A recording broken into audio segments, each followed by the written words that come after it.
Hello everyone, welcome to Onyx Earth Tarot. Everything you need to know about me is in the description box below. So we're back with another pick a card reading. This one is timeless, it is love based. We're going to go back to the basics and just see what your crush is thinking, what they're feeling, and any potential next moves. So we do have a cookie crush theme. I know you guys really like the theme. Last time I did this, it was a spring theme, and y'all really liked it a lot. And I was not surprised, but it just, of all of the thumbnails you guys really liked, that was interesting at that, because it was one I did not spend much time on it. Like, I'm not going to lie. So I was like, okay, well, it's still spring. It's still spring. So we can roll with that theme and let's just run it back, switch it up a little bit so it's not obviously the same thing, but close enough to where maybe I get the same compliments. So the interesting thing about this reading is I've been trying to do it for like 2 days, but like all of the things I'm working on a variety of different projects as well as just life. So I keep getting delays, and I always tell you guys to roll with delays because it means something. You're being shifted, your focus is being shifted in other areas, and that has been happening. So I don't know why this specific reading needed to be delayed, or maybe some of you are rushing. It could be a thing, because I get the vibe that some of you are really rushing whatever it is with any type of connection, or maybe you're just rushing at life, like zero patience. Stop that. Like, I'm not saying slow down to a way that's not productive, but like, don't overreact, right? Like, let things flow at a natural cadence. That's a message for you. I'm channeling, okay? So I'm not gonna drag. I want to just get this rolling. For those of you that are visually impaired, or if you simply like to listen to me describe each pile, that time is now. Pile number 1 is a heart-shaped sugar cookie. It is pink and it has a flower in the center. Pile number 2 is a purple tulip sugar cookie. Pile number 3 is a celebration cake. Use your imagination. It could be birthday, it could be wedding, it could be just because I'm great and I want a 3-tier. Whatever you want that to represent, it can do so for you. And not last but not least, we have pile number 4, which is the pink crown with pearls. It is a sugar cookie as well. I will give you a moment to make your selection. And if you need more time, go ahead and pause the video. All right, pile number 1. You might be that group from the intro. That don't go back and watch. It's not that serious. I didn't talk about that much, but I mentioned some of you are ahead of yourself a bit. You may be rushing, and I realized that I'm doing that because I grabbed this deck before I even pressed film. Like, before I even pressed go, I was already like holding stuff.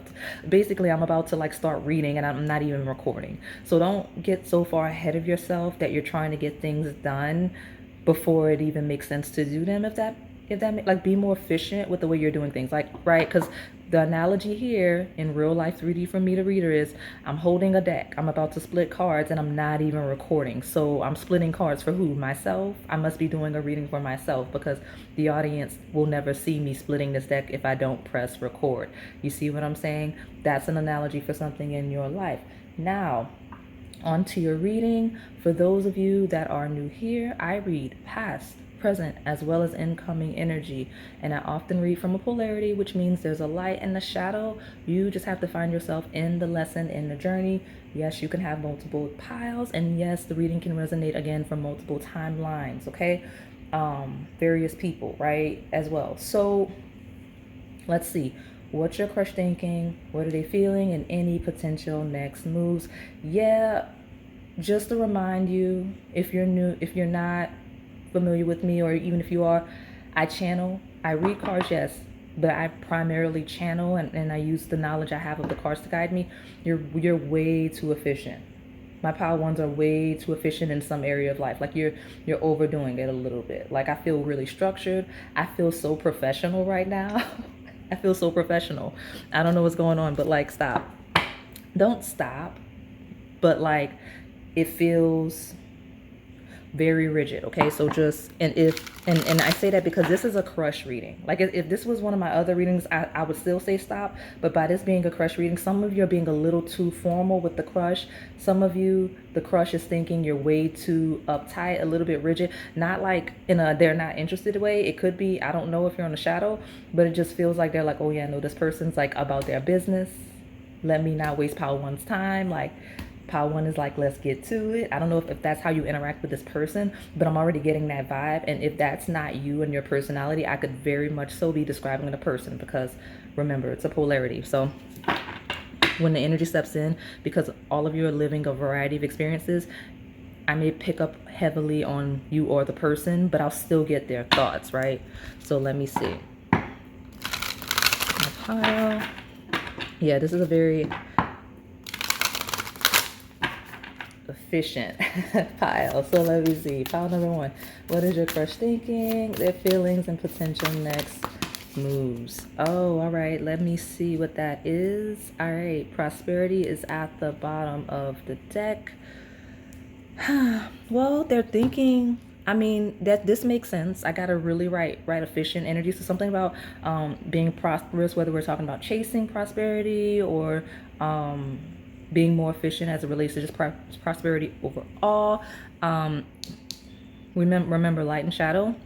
The placement of this could be a reversal. This is the strength card, okay? So in reverse, it talks about possibly lacking in strength, okay, or an incoming energy of becoming very strong. So a lot of you here, when we talk about the lighter side of this pile, your crush is already thinking, okay, like pile one, they've got it, they've got potential, right? Because even if you aren't that rigid energy, and I am, that's this person, right, that really, you know, efficient, I'll say politely, energy, if that's them, they're just seeing a lot of potential in you. Like, man, pile one's like, whether it's something that's just starting, I'm starting to really see some strength with them. I'm really seeing some productivity with them. They're headed towards prosperity, or they're building on their prosperity. Like, I really see that pile one is really headed somewhere. That's the vibe. If you're not already stable, and even if you are, they see your potential to grow even more. Now,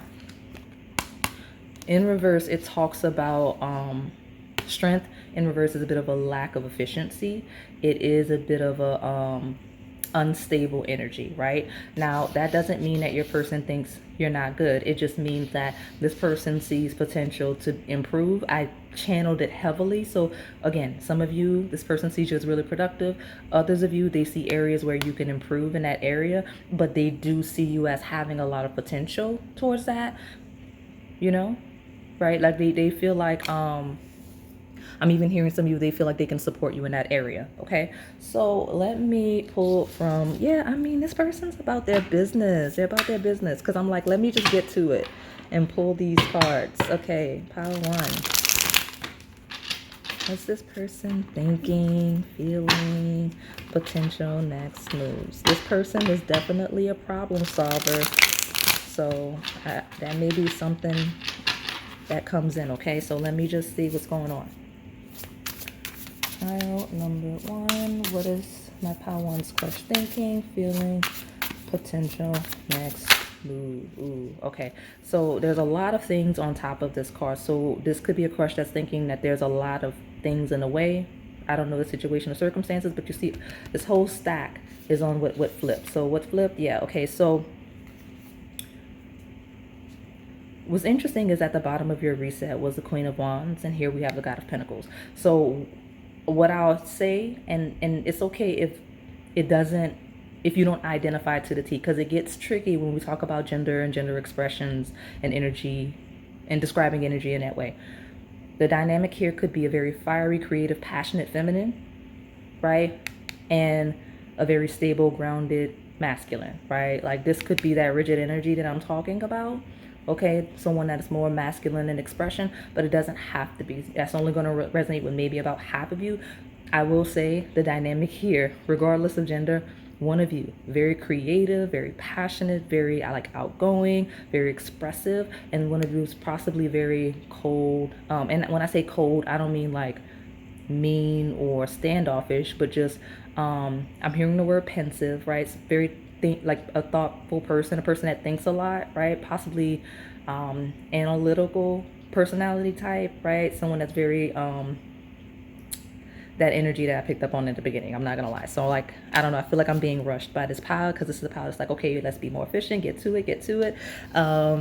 But yeah, this God of Pentacles is definitely like, if we're gonna label it, it would be like boss person energy, right? So this could be your crush or this could be you. Okay, like if this is your crush, I'm describing them and they're probably kind of analyzing you in ways that you could be better in some way, or just ways where you and them fit. If this is not them, this is you, this is how they admire you. Okay, again, you're all gonna be at various placements of this channeled story, right? So yeah, I mean, yeah, this person's definitely a planner. They're definitely planning, or they're thinking of how to plan, or they're observing whatever you're planning, okay? Something about plans and all the things like that. So tell me more about my pile number one. What is crushed? Okay, there we go. I'll get one more in the bottom. Yeah, okay, this is also planning energy, right? But the good thing about this, for those of you that are wondering what the crush is thinking, even if there's like things where they're like, pile one is kind of, there's some areas where they can improve, and like if this person tends to be a little bit nitpicky like that, they definitely see potential, right? The Four of Wands talks about a couple. It could be a new couple. It could be someone trying to pursue you, or I do read for a variety of stages. So while we talk crush, if you are asking about someone you're actually attached to or married or any of the things, this is someone that's thinking about, okay, being more efficient in the household, or getting a new home, or moving in together, or what day-to-day life would look like, things like that. But this is definitely someone that wants union, because this traditionally is a wedding, right? A brand new couple getting married. So that's kind of where this person's head is. They're thinking about how realistic that is, how effective that would be, how you two would work in that way. And I know I do read a very specific way. I have a very specific style, but I feel like I feel like my style with this pile is a little more analytical and textbook than I normally read. So y'all tell me in the comments if you feel that, because I'm judging myself as I'm reading and channeling the energy. I feel like I'm being very textbook with this pile. Like, okay, this is what it means. This is how it's going to go. And I always explain, I do. But this is like, I don't know, I'm like, boom, boom, boom. Okay, pile one. Let me just get it together. More, very, very efficient, which this card talks about. Daughter of Pentacles talks about planning and offers. Yeah, some of you be mindful, because here's the shadow.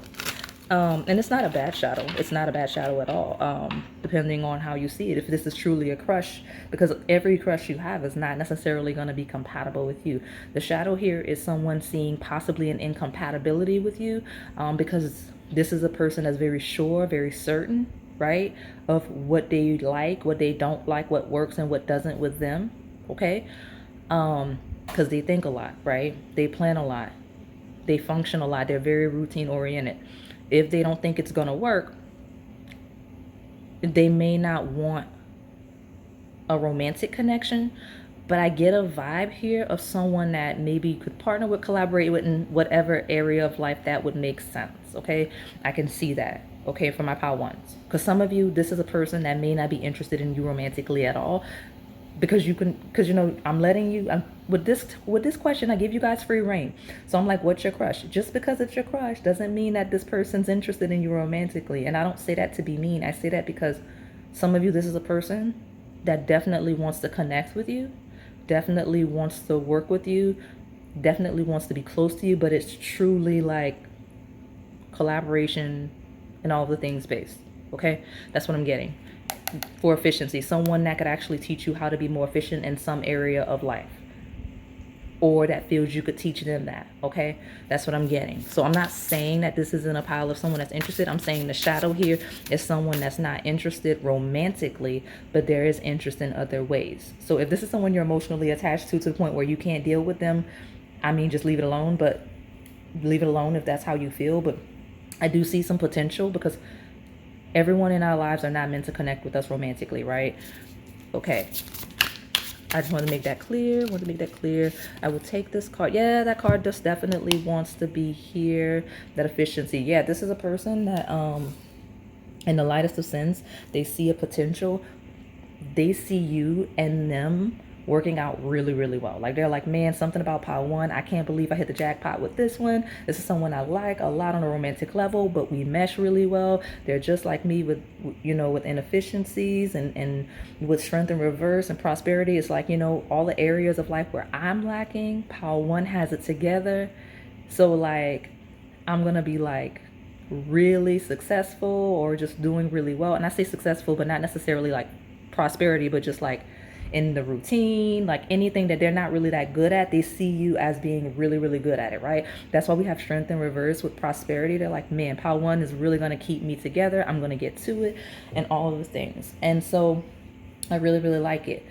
Again, the shadow side is maybe someone that's not interested romantically, but someone that's like, man, this is going to really work. Pile one and I are just really compatible in terms of collaboration or professional, like, and all the things like that. Like, it's going to be a go. They see potential, like they think you two could make money together. Okay. So I encourage, this is me just dropping knowledge, and it is channeled as well. Like, if this is like, don't be so set on this being a romantic thing to the point where you possibly miss out on opportunities because it's an all or nothing. Some of you, I don't want you to do that. Don't self-sabotage in that way because this person sees potential in you, okay? Or at a minimum, they feel like they have some sort of a potential to help support you in a way where it's mutually beneficial with that Four of Wands. That's where we are, okay? So, something good's gonna happen. I'm getting the thing where the wise tell where something's good gonna happen. We got the Hangman here. Yeah, so here's the thing. Regardless of if this person's interested romantically or not, okay, I have a vibe of this personality type. You'll know, right? If as you get to know this person, as you interact with this person, possibly collaborate with this person, it will become very clear, if it's not already, if they're interested. If it's super early, you don't really know this person that well, you're interested and you're interacting on a collaborative level or professional level, just continue to work with them because it looks beneficial, okay? I say that because, I'm clearing energy. I say that because once this person is comfortable with you, absolutely will let you know. This I know. Will absolutely let you know if they see you on a romantic level. It won't be a secret. It won't be hidden because this doesn't seem like a person that's really sneaky like that. I know we have the Hangman, but like it's not a sneaky energy on the table of pretending to like you or pretending to not like you. If this person sees someone they're interested in and they feel like there's a potential romantically, very open about it. Okay, especially once they're comfortable, very open about it. Now, the Hangman here talks about surrendering and just letting things flow naturally and organically. Hence why I was channeling the energy that I was at the beginning of like, just don't be ahead. You're definitely from the intro. Don't get so far ahead of yourself. Like sometimes a lot of you here miss out on opportunities for friendships and acquaintances and like collaborations because you're like, I see this person, I like this person, I want to be with this person romantically. And it's like, everyone is not meant to be your romantic partner at any point of time. Sometimes you make friends. Sometimes you like meet people that are like much better in your life and theirs to collaborate with. So like focus on that for now with this person where that applies for you. Just surrender and just see where it goes. If it's meant to flourish romantically, it will organically. This person is not the type to just let someone they're interested in romantically float away. They're not. Like, because this is a person that is very particular just in all areas of life.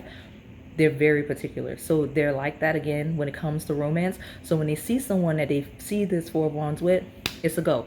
Let it ride, okay? Now, Pisces energy, Hangman, okay?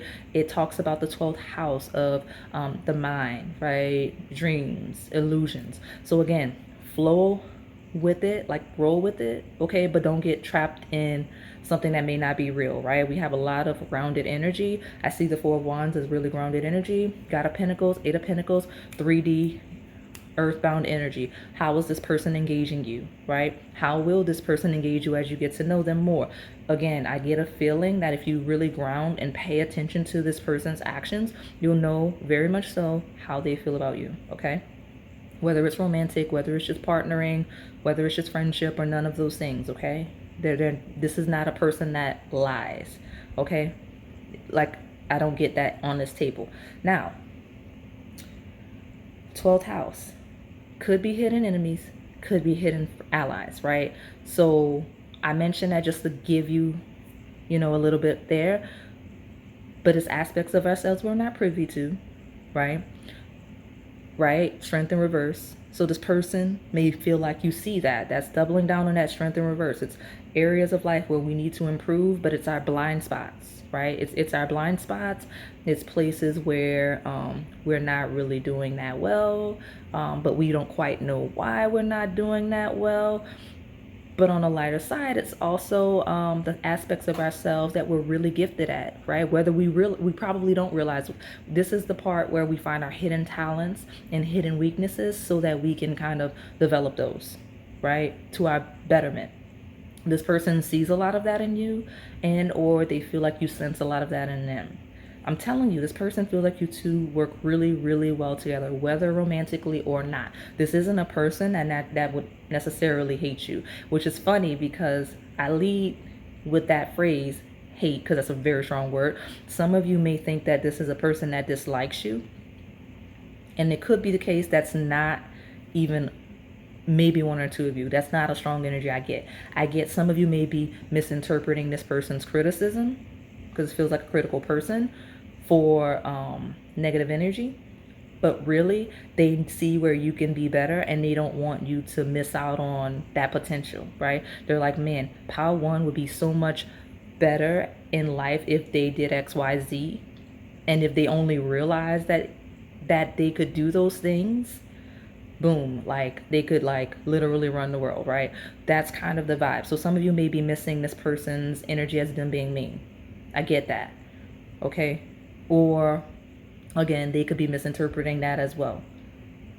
So just watch it. Like if you know you're hypercritical with this person, they could be misinterpreting it because we're talking about limitations that we don't realize, right? We don't see within ourselves. So if you poke someone's 12th house, right, they may feel under attack because they don't even realize that it's somewhere they need improvement on. They don't realize that it's mistakes they're making. They don't realize that that's where they're self-sabotaging. Okay? So just be mindful of that if that's you, and then be aware of that if that's them with you, right? All right, I got a little bit of a fog. So yeah, some of you are not seeing things clearly for better, for worse. So let me just pull from the astrology-based oracle decks. I could see why you would be getting this reading, even though this person is very direct. So kind of ground in the 3D and see how this person's interacting with you, and really pay attention to how they're interacting with you and the things that they're saying. Okay, like really pay attention. Like when this person says something to you, are they being critical, right? Like there's a difference between being critical and nitpicky and constructive criticism. Like, is this person offering you solutions in whatever area of life this is happening, right? Or are they just saying mean things? Because I do get a vibe on the shadow side of this person's personality, or yours, because again, it could be you, where someone on the table, whether you or them, have that personality where you're hypercritical and mean with people you like. If that's you, stop that. Because this person may or may not be taking it well. They may think you're not interested, or if they're doing that to you, that may be their style of flirting. I mean, if you like it, I love it, but it just depends, because I could see that being some of the miscommunication as well. Okay, all right, tell me more. What's my pile number one's crush thinking, feeling, next move? Yeah, I mean, they're really pushing you. They're pushing you, you're pushing them, or they feel like if this is so early and you don't really know this person, this is, remember, past, present, and incoming. This could be a dynamic, whether you or them, but someone is pushing someone here. And I'm saying, like, yeah, there's some shadow tendencies here, but the strongest energy here is like, this is someone that's pushing you, or that feels you're pushing them towards achieving their goal, whether it's friendly or not, whether the person on the receiving end really likes it or not. We have a you're close to achieving goal, like almost there. This also could be where this person is interested in you romantically, where they feel like they're close to like really knowing for sure whether or not they want to go for it. Okay, so let me see. Yeah, show the world the real you. Full moon in Aquarius. Now, full moon in Aquarius, let me just put that There we go. Okay, so full moon Aquarius happens in Leo season. That's the sign that rules your personality, your joy, your pleasure, and all of the things. And Aquarius is where we network. It's where we connect. It's where we have common bonds with people, right? So this could be where we're confirming friendship, where we're confirming partnership, where we're confirming like-minded groups, and that being your connector with this person, right? Now, showing the real world. I'm telling you, make sure you're grounding your energy and being in the 3D, okay? Show the world the real you. You're very close to achieving your goal. Some of you, this person feels like this combination feels like someone that's almost ready to show their true personality. So like if this person's like super analytical and all the things and like they wear a mask, right? They feel like they're almost ready to take it down. And if that's you, they feel like they're really, really close to getting you to take your mask off, okay? That's kind of what we have here, making you more personable, likable, not likable as in like you're unlikable, but like more friendly, right? Because Leo energy would represent friendly nature. That's that axis that represents those things. Getting you to loosen up, or you getting them to loosen up. That's what we've got here, okay? All right, well, let me keep pulling cards. The house 3 is at the bottom here, and that does talk about communication and to some degree efficiency, right? It's ruled by Mercury. So tell me more about my pile number 1. What is my pile 1's crush thinking, feeling, and potential next move? Okay. Conjunction. Yeah, so I'm telling you, this is a person that definitely wants to connect with you, right? Whether it's like, even if they're not interested romantically, this doesn't, like I said, there's that tiny percentage of you where this is a person that's like, oh no, this is too inefficient, pile 1 is all over the place, I don't want anything to do with them. That tiny percentage, right? And honestly, if you're that tiny percentage, you will absolutely know, because this person would not hide it, because they would just not be into it at all. So leave them alone, that tiny percentage. But I mean, that's literally maybe 1 or 2 of you that may pick this pile, maybe. But I'm telling you, this is someone that wants to connect with you, whether partnering, whether collaborating, whether just community efforts, whether just socializing, right? Whether they, even if it's not romantic. Those of you on the lightest side where this person likes you back on a romantic level, I'm telling you, they really could see you two like being together long term, right? Conjunction is a union, merging, coming together. It's planets that are on top of each other, right? That's what we got, really close to getting that. Some of you, this person feels like they're almost there with you, okay? At the bottom, we do have the sextile aspect, which is a combination of tension and flow, potential, and a rewarding situation.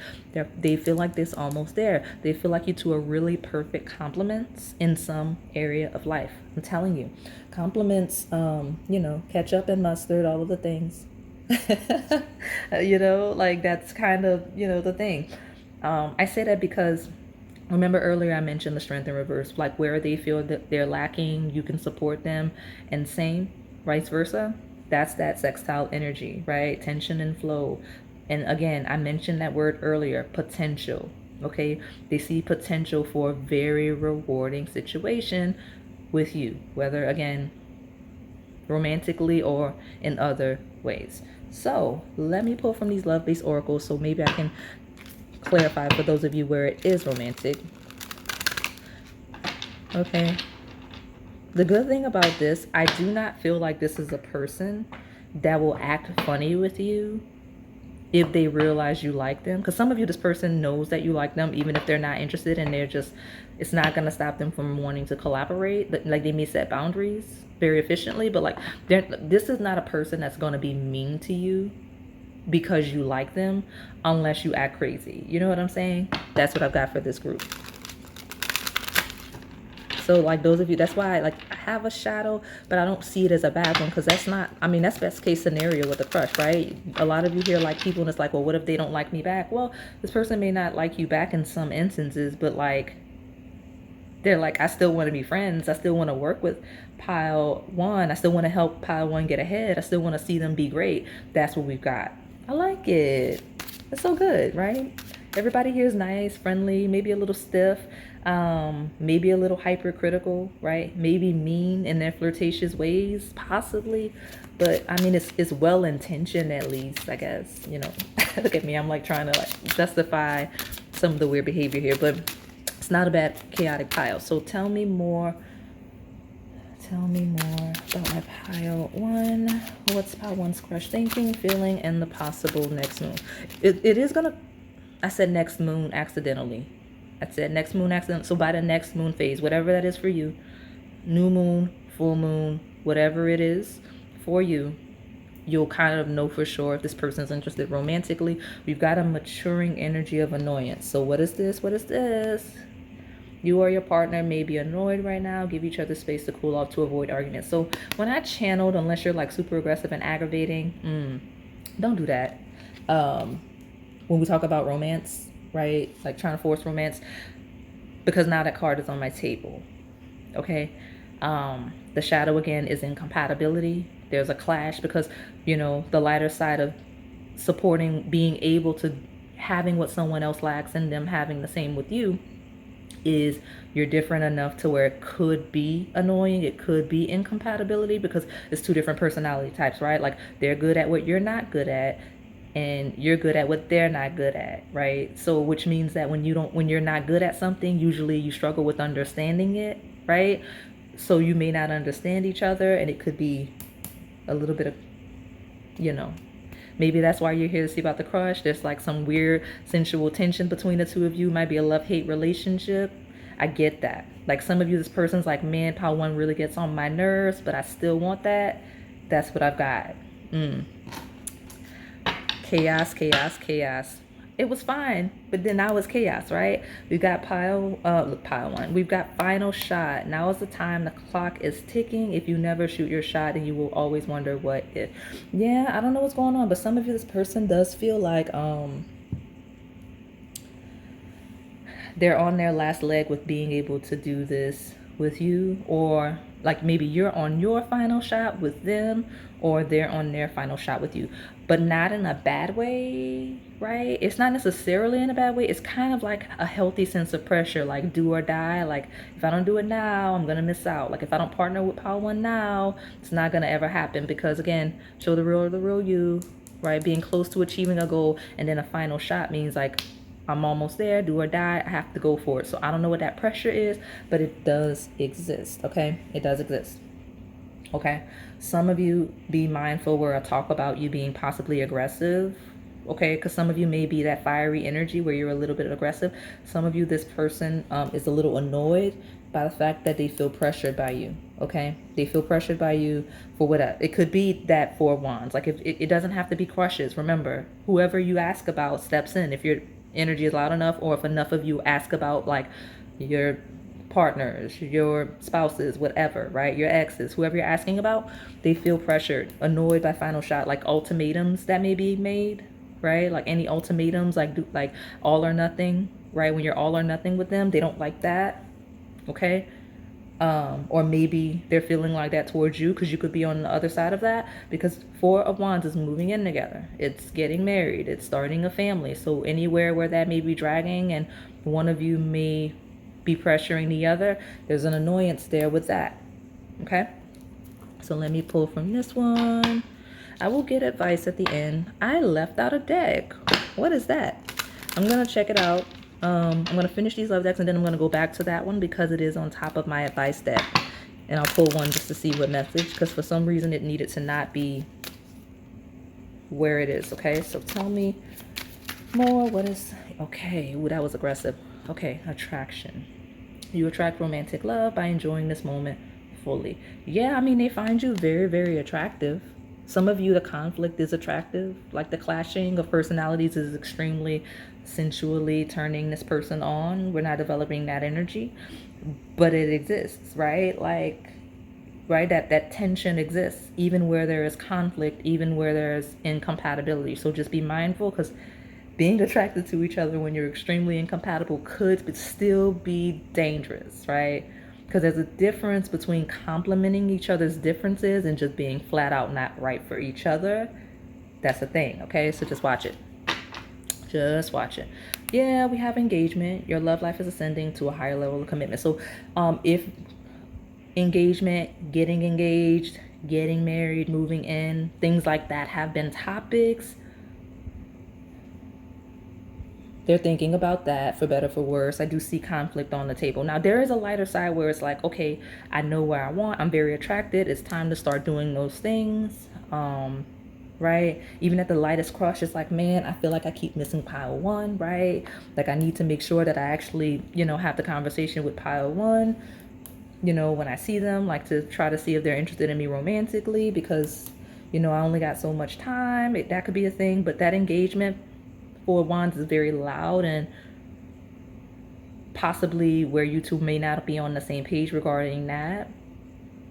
And it even, like I've been saying it the whole reading, it stems over to the crush side too, where one of you may only want to be, I say one, but you're asking about your crush. So this person may only want to be friends, collaborators, partners, professionally, and you may want more. So that could be the clash on the earliest sense, on the shadow. Okay?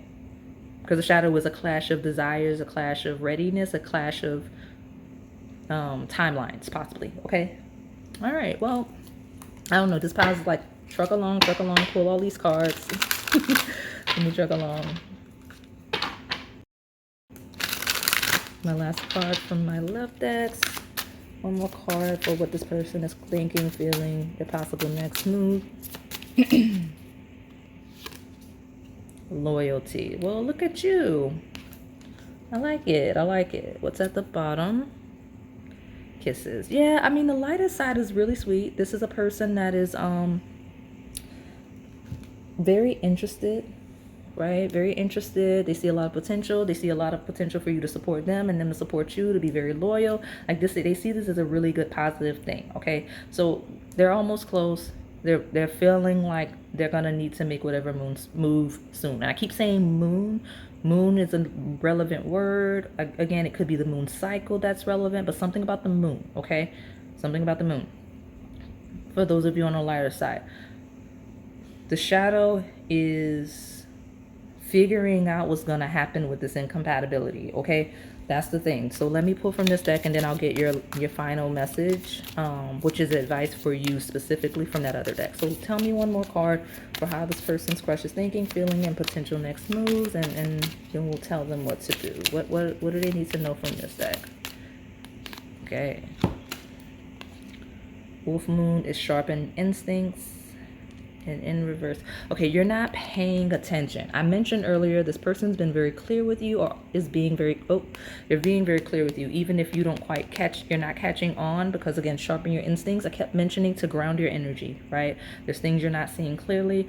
Don't overreact to this person. Pay attention to their actions in the 3D. Like if this person's not ready for what you want, or simply not interested in what you want, then that's self-explanatory. Wait, let's just be nosy.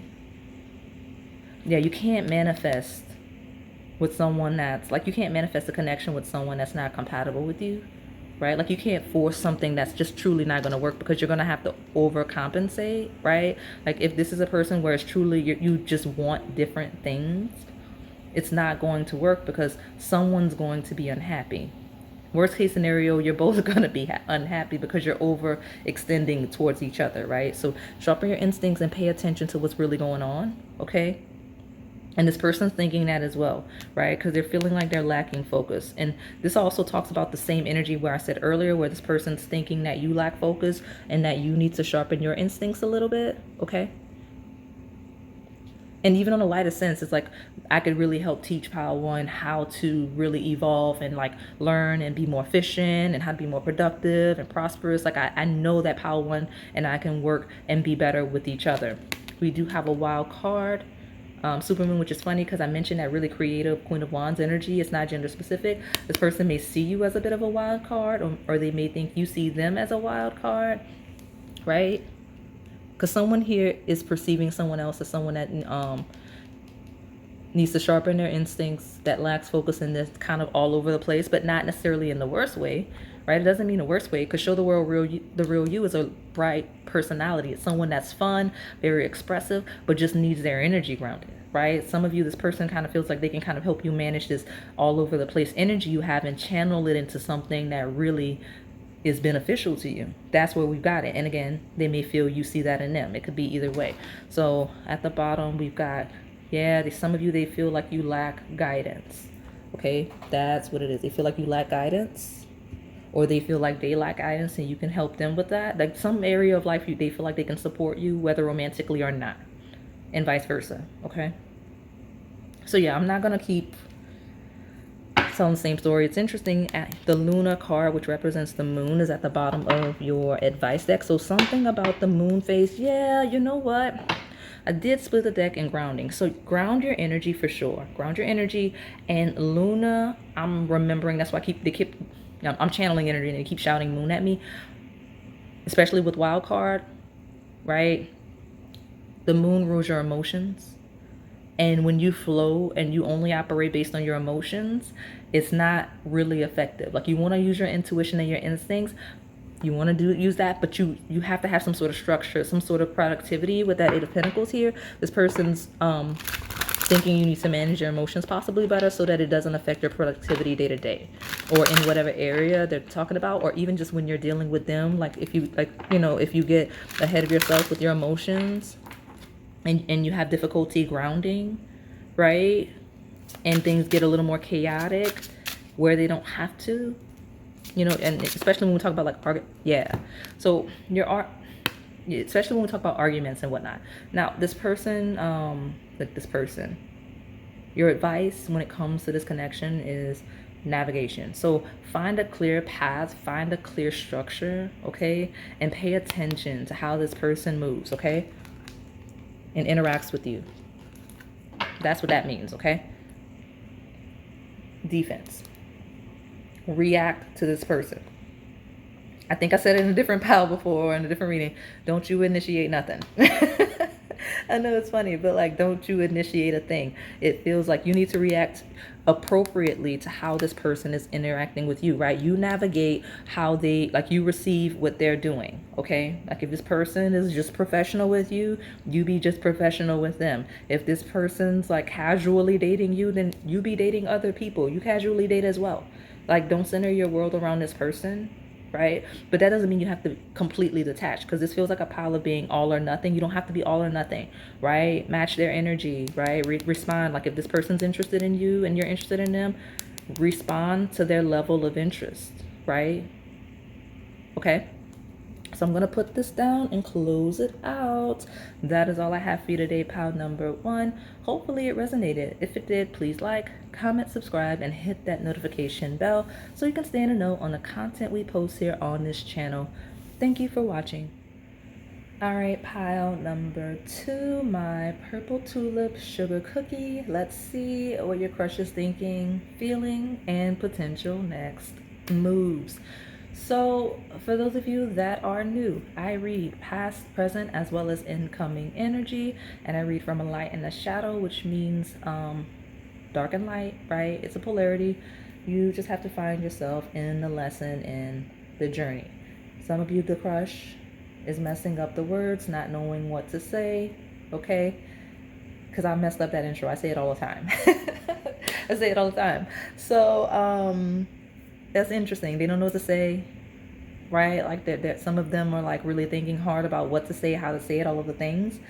For those of you that are new, I do also channel energy. I read cards, I use them to guide me, and I do interpret them because I've been studying cards a while. But I don't want you to get lost in the cards because I do channel as well. Now, this is a tulip. It's very interesting. I found it at random. You're probably coming from all of the piles that have references to tulips. I feel that because as soon as I said, okay, boom, pile 1 is over, let's channel my energy for pile 2 to prepare. I have at the bottom of this love deck, it's a Twin Flame Soulmate Oracle. Secret Admirer was at the bottom, and it's a tulip, obviously, which is hilarious to me because I'm telling you, it came out. But the readings where you would have seen a tulip are most likely my Secret Admirer series, which I do have on the channel. Check it out if you're new. But I do have tulips in those readings. So go back if you haven't. Those are your readings. Maybe your crush is your secret admirer, or this could just be confirming that you've been secretly admiring this person, okay? You got fireworks here, and this one's calling me proposal. Okay. Something, there's a no. Something, there is a no. Okay, so I don't know what that is. Something about a memory. If you're asking about an ex, this person is likely not thinking of you. Just want to get that out of the way. Especially if this is someone you're secretly admiring. If you're asking about an ex or someone that you're not, you're like no contact with or whatever, that deck did confirm, like it's not a thing. I do have here also affection, which is roses at the bottom. So I do have roses that look like that on the channel, and I have just roses in those same secret admirer readings. So that may be a thing. Maybe go there. Maybe you'll find somebody new, right? But again, if you're asking for an ex specifically here, this person may very well just not be thinking about you at all. There's nothing for me to grasp, okay? All right, so at the bottom here, we've got Nova the Universe. I like to call her out when I see her because she's one of the main reasons I use this deck. This is the Afro Goddess Oracle, Volume 2. This card only exists here, okay? So something about this tulip. Go back to those other readings with the tulips. They may help support you, especially those of you where I'm like, you're asking about someone where it's a no, okay? So let me get into it. Could be a no, they're not thinking of you, or could be a no in some other sense. So definitely, if you've not been on the tulip journey, go back. All right, what is my Powtoo's crush thinking, feeling, and potential next moves, okay? What's the crush thinking, feeling? Oh, okay, all right, well, all right, we'll take it. Sincerity. We've got the lesser purple emperor here. Purple may be a favorite color, okay? Because yeah, that may be a thing, because we do have purple here, and this is like a navy blue, right? But like, you pick the purple tulip, so that may be your thing. Maybe you're coming from the purple tulip specifically, or this is reminding you to go there, because I do have a purple one in those secret admirer readings. But something about this person, they see you as very, very sincere on the lightest sense, okay? We have this affection. There's a growing affection with this person. It was at the bottom and now it's popping out. Something about this person, maybe I do have a blue rose on the channel in those same, like some of you are coming from there, and that could be symbolic in some way, or this is just a call for you to go to some of these readings, okay? So just check out that secret admirer playlist and just go to what calls you if you haven't already.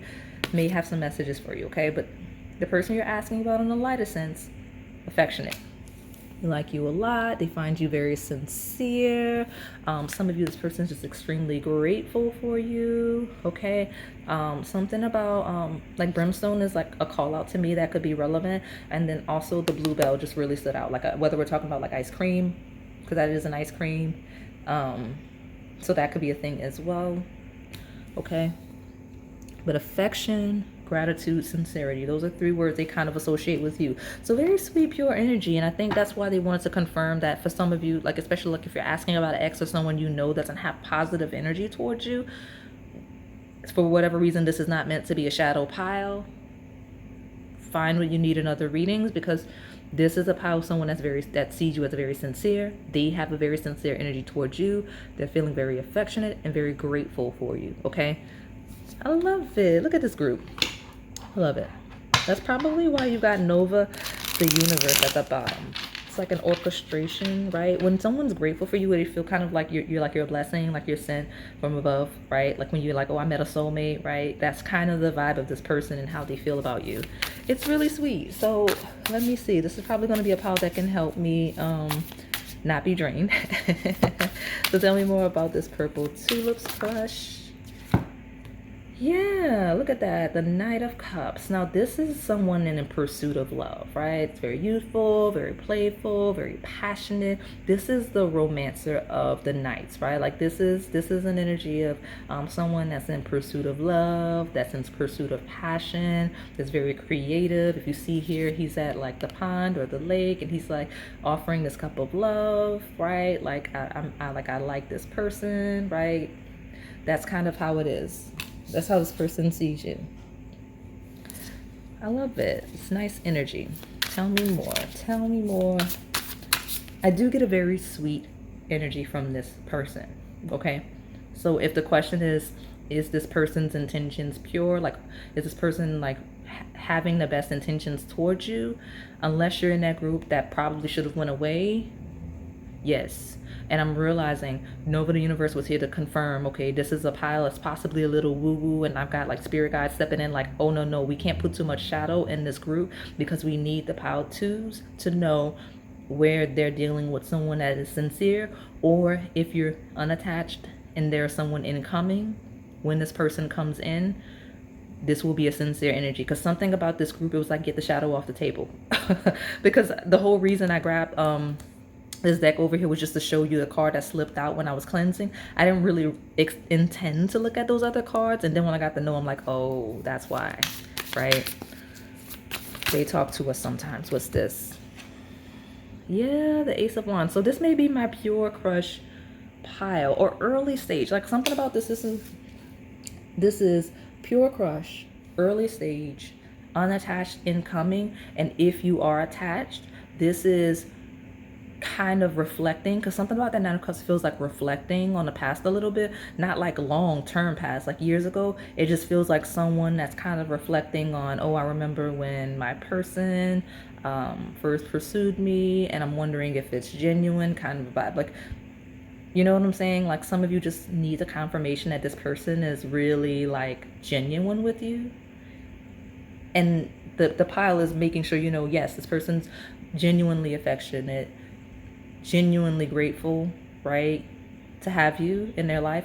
And the birds are chirping, so maybe go to the bird readings. But I do have that very sincere energy. Some of you, I'm getting a vibe though that this person feels not enough for you, because Knights are youthful energy, right? In a shadow, quote unquote, sense, they can be underdeveloped energy. So this may be, so like, if we're talking about a person traditionally, that could be someone that is younger. Doesn't have to be an age. It just could, again, be someone that feels lacking compared to you in some way, or feels younger than you as in development, like not as mature or not as accomplished, or whatever the thing is, where they feel like that lesser emperor compared to you. That's what I'm getting from this person. But they just have the sweetest energy, right? The sweetest energy. Okay. In the reminder, yeah, the Knights are underdeveloped and youthful, but they're active, they're growing, they're building, and eventually the Knight becomes the king, where it is developing as it should. So that's what we have here, especially with that Ace of Wands. It's like a spark of, okay, I'm very inspired, I'm very passionate. This is a person that's very attracted to you, very passionate, like it's like really excited about you energy. Okay, so let me I saw the Three of Pentacles. They feel like you work really well together. Give me one more. I'll take the bottom from this deck before I pull from the other ones. Tell me more about, did it come out? No. The person may hesitate a little bit, okay? That's because they feel a little, I'm hearing the word immature, but it doesn't have to be a maturity thing. It just feels like they feel lacking some area of life, of development when it comes to you. And it makes them hesitant. It makes them unsure, okay? And you may be mistaking that energy from a lack of sincerity, but really it's kind of nerves and uncertainty on their end. If that makes sense, that's what I'm getting from this person. So tell me more. My pile number 2. Look at what it is. This is the second card that makes me use this deck. So you got both of the cards that are only specific to this deck. This person thinks you're so unique, so special, so different from everyone. Because again, I mentioned this deck is volume 2. So even the volume 1 of this deck doesn't have Nova Universe. It does have this Supreme card, right? It does have the Supreme card, but again, so the Supreme card as well as the Nova Universe only in Afro Goddess Oracle. So they see you as the most special person. They see you as more special than anyone they've ever liked on that level before. They see you as the supreme, everything they want and could ever want in a partner, like the end all be all. This person is like, look, I don't know what to tell you. I don't know what to tell you. But the Supreme and Nova the Universe here is awesome energy to get in a reading together, okay? So what is this at the bottom? Goddess of Swords. Yeah, some of you, this person may feel like you're slightly cold and judgmental. Like they may feel like you judge them a little bit. Because there's an insecurity here, right? And you don't have to be actually judging them. They just feel insecure a little bit. So, because the Nine of Cups is like, man, I hope this goddess that is in the Supreme card really takes this cup. Like, I'm going to go for it, but I hope they say yes. That's kind of the energy. Or I hope they stay with me. Or now that they know that I'm still a knight and I'm trying to be a king, I hope that they're willing to like ride it out with me. That's the energy of this Knight of Cups on the table. And it's not gender specific. It could genuinely be someone feminine in nature. Could be a more youthful feminine as well. But it feels like someone that's a little younger in development. Right? Because again, I don't want you to get caught up on the actual ages. I just want you to realize the energy. Like, you know exactly what I'm talking about because you know who I'm talking about here. So let me pull this astrology oracle deck. You do have expect powerful change. This is a person that's like, yeah, I'm like trying to get my life together. I use that phrase very broadly. Like, this person seems to have their life together in a pile, or they seem to be grounded enough to where there's a lot more potential to get more stable. But like, I could see this person thinking like, let me get my life together for my pile number 2, right? Because for whatever reason, whatever they're doing or how they live or how they like perceive things, they don't feel like that's enough. Because they seem to really think that you're like the end all be all. Like, the Supreme is like a lot.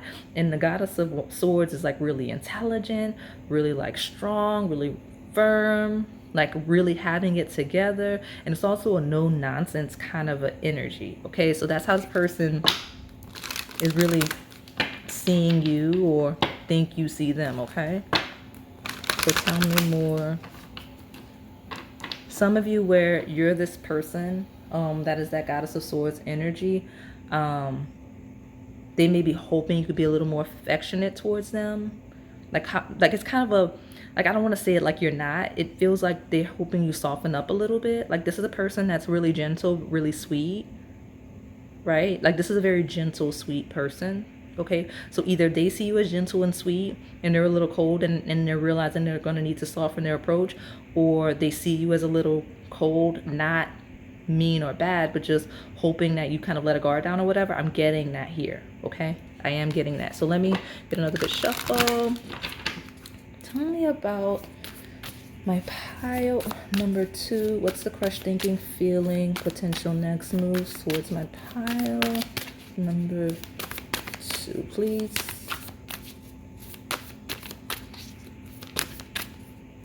Tell me about my pile 2. No, that's not telling me. Oh, I'm sorry. I'm like knocking everything over.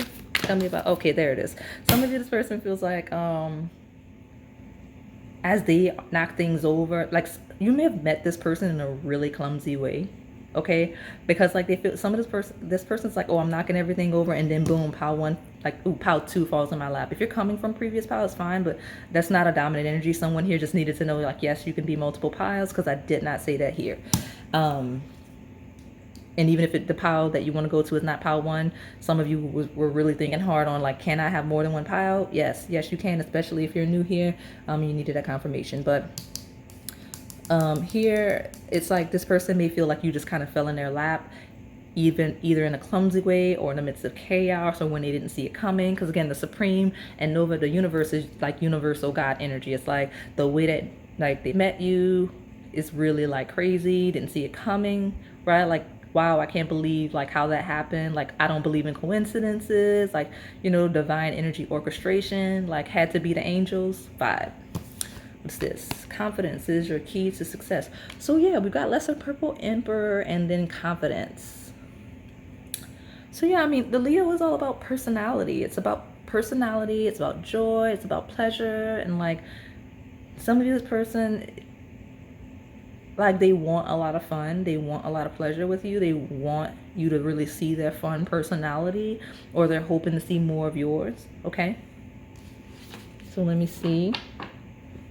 When we talk about pure crushes, this is a person that is saying, ooh, they may very well be saying it, but they're thinking on how to be confident, right? Like they're basically like, okay, honestly, by me saying,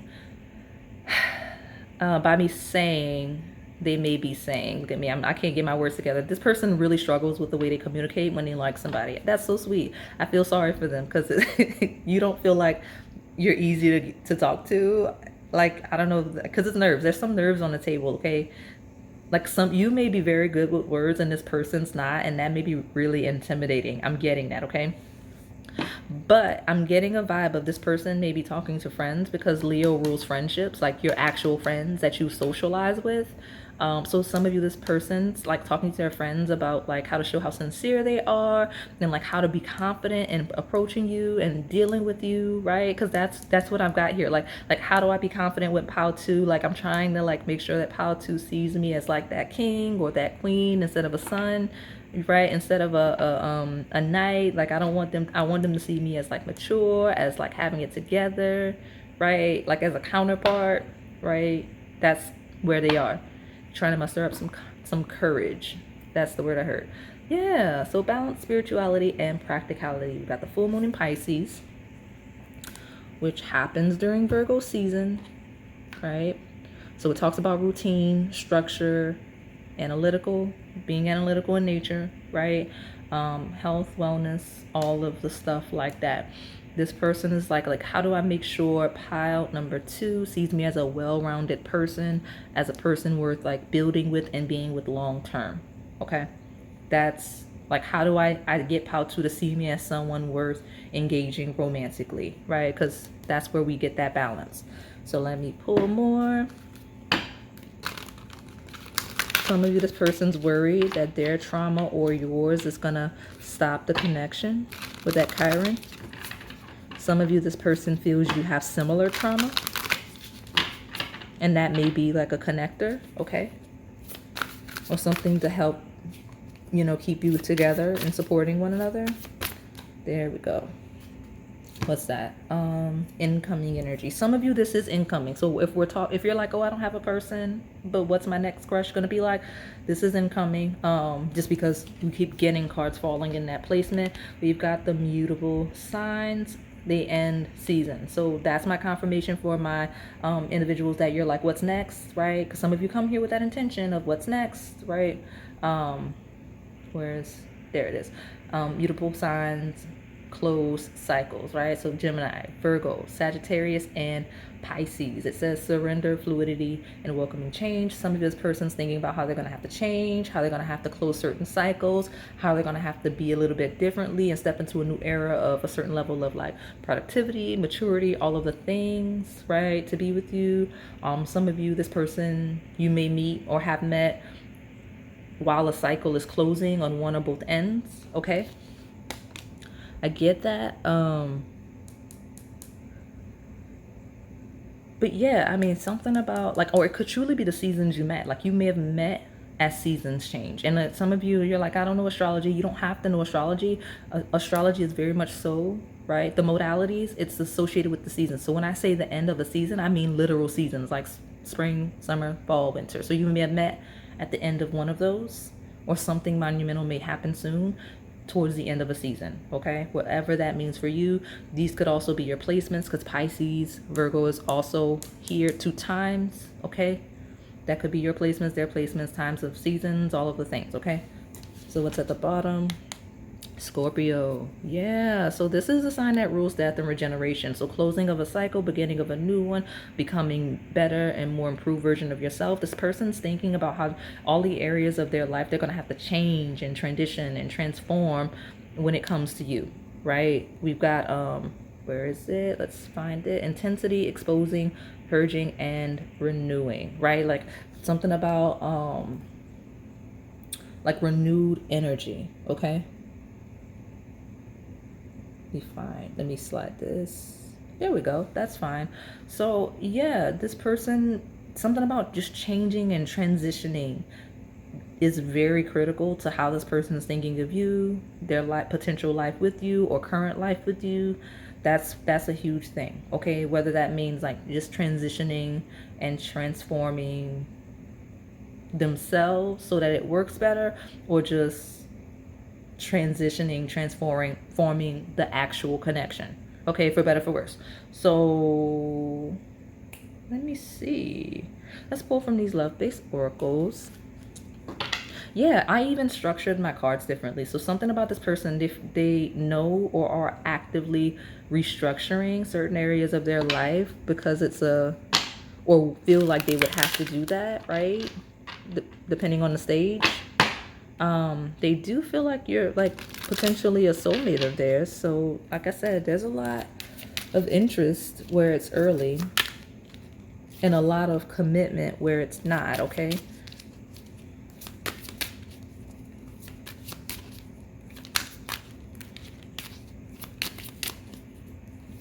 Tell me more about my pile number 2. It's the crush, thinking, feeling, potential next moves. There we go. Yeah, look at that. Transitioning, okay?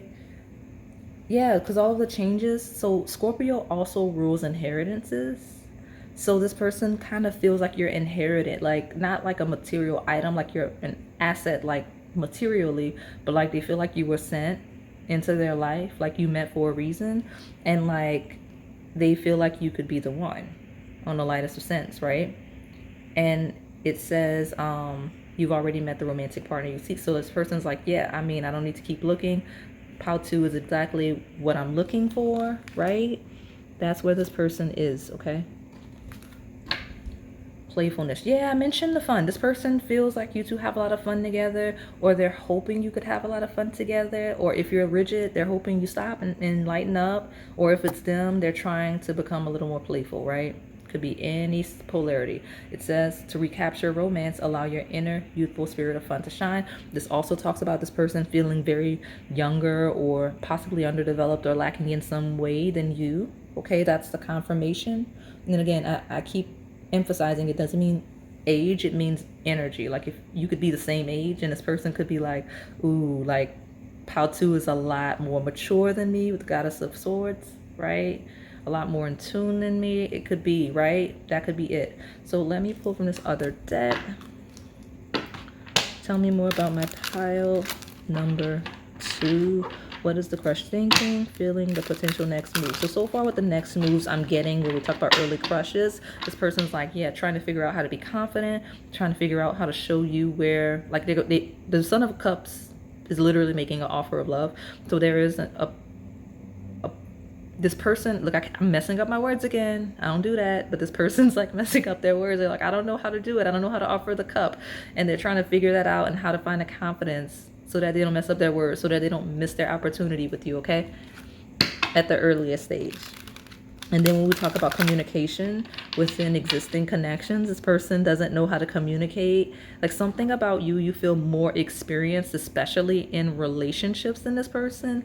And they feel like you are better at communicating things regarding like love and romance and like interacting with one another than them. So when they talk to you, they're worried. Like, I don't want to say that you'll talk down on them, but like, they just don't want to come across as really immature or just lacking in development or just not like, especially when we talk about the masculines, that could be a younger masculine. When we talk about that, it's like someone that's like, oh, I don't want like Pao 2 to see me as like less of a man kind of a vibe. I heard that. I've got that on my table. Like, it's not gender specific, but that again, that's an example of how, you know, it could even be less of a woman, like less of a grown up, right? Kind of a vibe here. That's what they're worried about coming across as. So tell me, what is this person thinking, feeling, and possible next moves? Some of you, this person's worried that you'll leave them alone with the mutable energy and Scorpio, like that you'll end it with them or not want to pursue anything with them because of that lack that they feel. Like they're worried that they'll like fumble you, okay? Yeah, that's a thing for real. So tell me more about my pile number 2's crush. What are they thinking, feeling, potential next moves? Ooh, what's this? Yeah, look at you. We got family and friends. The support of family and friends may strengthen this connection. Listen, I don't need these cards. I told you, Leo, fifth house. I was already picking up on, like, I channeled it accidentally, but I don't normally read it like that and like what they're thinking. This person's possibly talking to a family member, friends, whatever, about how to not look silly, how not to feel silly when it comes to you, okay? So they're looking for support in this area. A lot of you, this person's like, yeah, man, Pal 2 is great. My family and friends love them or would love them. I think they'll fit in fine. They'll fit in great. It's going to be one big happy family, one party. That's the energy, okay? Because this is also someone that feels very, I mean, this is a very loving, caring, sincere person. So they value their family and friends. This is someone that wants to make sure that make you feel welcome with their family and friends, like incorporating you into their lives. We do have that here, where you incorporate someone into your day-to-day life.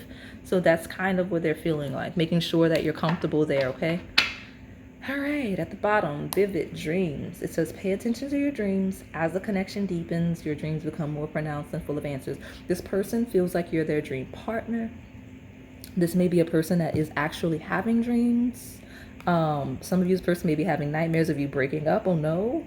I did get a vibe of a small percentage of you, this person is thinking of breaking up, but I didn't want to lead with that because I was explicitly told not to lead that energy. I've never had that before. So whoever this new group of you is stepping in, I love that for you. Usually I just read the shadow because it needs to be said. But they had me send the majority of the shadow away at the beginning. But there is a possible breakup for some of you that stayed anyway. Okay. Now some of you, after that breakup, this will come in. This will still come in. Okay.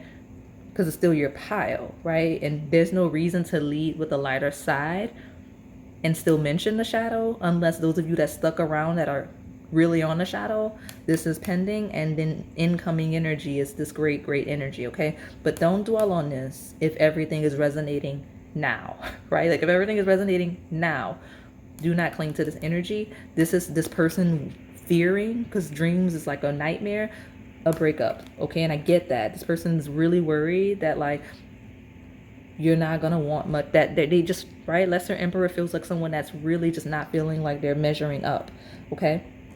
This could be someone that you're dreaming about. This could be someone you discuss dreams with. This could be your sign to go to the dream readings that I've done, okay? This is also someone that wants to make sure they're seeing you clearly. So when we talk about pure crush, you're like, is this person interested in me, or do they just want to be family friend? Okay, there we go. So let me pull one more from this deck. I'll pull from the other deck since that was the order. Look at this. Person sees you as like sweet like honey. Love it. Love it. Love it. I'll get a card here. Pull from that other deck since it's out of order now. And then we will close it out with advice for you. Tell me about my pile number 2's crush. What are they thinking, feeling, potential next moves towards my pile number 2? Some of you, the next move, I'll take this in a second, is to kind of pursue you, right? Find a confidence where you're beyond that confidence, like them feeling confident, but beyond them learning how to communicate with you, beyond you accepting whatever cup they have, trying to get you more close with family and friends that they have. That's a thing as well, okay? And if it's way too early for any of that, it's talking about you to friends and family to figure out what to do, okay? Look at you. Okay, well, that's why this deck wanted to like come in. I guess you got the twin flame card. Love it for you. Don't cling to that label. Y'all know, those of you that know me, you know I hate that label, because some of y'all do a lot. You do a lot when you cling to these connections that you should let go of. Twin flame card talks about this person seeing you at their end all be all soulmate, regardless of label. Like that supreme energy, that Nova the universe energy, this person sees you as like their end all be all. This could be the one, right? The one. Especially if they're having dreams about you, they're like, nope, no one else. Pile 2, that's it, it's over, okay? We do have puppy love, which kind of confirms this person feeling a little younger than you, because I keep using younger. I don't know why I keep saying that. It feels more immature. Like this person feels immature. They feel like they lack development. They're like, yeah, pile 2 just sees me as, especially those of you where we talk, like a good example of this energy that I keep channeling is Like if this person, right, is a family friend, like let's say like this person may be like a younger sibling's like friend, or this person may just be like I don't, you know what I mean, like that's a good example. And they feel like you just see them as like sweet little puppy, like, oh look, it's that person. Like when we talk about pure crush, or even where you're entertaining this person on some level, they're like, I hope Pal 2 doesn't just keep seeing me as that younger family friend, or you know what I mean, like kind of an energy. Like that's a good example of how that energy could be manifesting. All right, well, let me pull from this one, because we're not going to drag these out any longer than they need to be. They're already a little bit long. So yeah, I mentioned, did I not just get the sweet like honey? This person's like, oh, this isn't honey, I just took it. So you may be coming from like those piles where it's like that honey color, golden orange. You may be picking those groups. Some of you, this is your confirmation. Sorry, I don't mean to knock that, but hey, look at you. Exactly. I'm gonna pull these two up. We get this a lot for those of you that are new. Just let me, I'm trying not to mess up the table too bad, but it is what it is. We're closing it out soon. So we've got this bright orange, right? And then we've got gratitude. And look, so we got the pumpkin, right? I'm trying to like, there we go. We got gratitude 2 times, and we got orange. So pumpkins could be relevant. I mentioned closing of seasons. Fall could be, the end of fall could be relevant, right? It could be, because this is the harvest moon. This person sees you as like the most like creative, fertile, in all senses of that word, not just like literal energy. Like they just feel like you're just so creative, like you just have so much to offer, like they have so much to gain from having you around. But again, if I had to close this with one word to describe how this person is feeling about you and how they see you, gratitude. They're very, very grateful. Very, very grateful. Okay. I love it. That's why you got that twin flame card. Because I don't like saying that word, but I mean, this person feels really, really good about you. We have focus in reverse, which it could mean a variety of things. Because this person thinks you're amazing, so they're probably not seeing you clearly, right? Because there's no reason to be this nervous and like, oh, I'm gonna mess up with Pal 2. Like this person may not be seeing you clearly. They may not be grounded enough to see you as a real person. They may need the friends and family to help ground them, or they may feel like you lack focus in some way. But this is an energy that has been recurring on a channel. So just make sure you're grounded. But this person doesn't feel like they're grounded. They feel like they're ruminating and overreacting to you a little bit because they think you're so great. So that's a good reason to overreact. But maybe you communicate a little bit clearer, because that's the purpose of these readings, right? You communicate clearer, you soften up with this person, and just kind of help them feel, because they feel that less than. They feel like they struggle with confidence, okay? So where you can, just kind of help this person, right? Because that's really what's going on here. So let me pull this advice. Let me pull this advice from my pile number 2s. What do we want my pile 2 to do regarding this crush? What is the advice? No, it didn't come out. There it is. Wisdom. Yeah, use the wisdom I'm giving you. Recognize that this person sees you as a lot more wise than them, and use it to your benefit. Like if you can support this person in their confidence and wherever they feel lacking, because if they feel lacking, that's an area where you can help them not feel lacking. So it's saying to use your wisdom to support this person, okay? Especially, you know, when we talk about puppy love, right? Some of you, this person doesn't think you're as into them as they are you. They feel like, you know, puppy love, possibly even temporary when we talk about those areas of lacking. And this is a good description. I don't have the book, no I don't, but I know what this card means because I've seen it before. Eternal charisma talks about showing your personality more, opening up and letting this person in a little bit so that they can be more comfortable. Because if you're like a brick wall, I could see why this person is like that. But like, make sure this person knows that you're grateful for them, that you care about them. This feels like a person that needs words of confirmation, of affirmation, right? They need to be they need you to express that you like them and that you care about them, right? That's your advice, is to be charismatic. This person is, you know, sincere with you. You just need to make sure that they feel that gratitude, right? They need to feel that's reciprocated. Because as grateful as they are for you, they may not feel like they're getting that back. okay? And the only reason I say that is because this person is really insecure, even though they're grateful for you. So you need to make sure they know, right? Like, be a little more affectionate. I'm not saying act out of character, but like, you can't be a brick wall with this person. They're a sweet, gentle spirit. Okay, that's what stepped in there, this puppy. Okay, regardless of age, regardless of maturity, regardless of, you know, because some of you are like, this person's not like a puppy. They're not sweet like a puppy.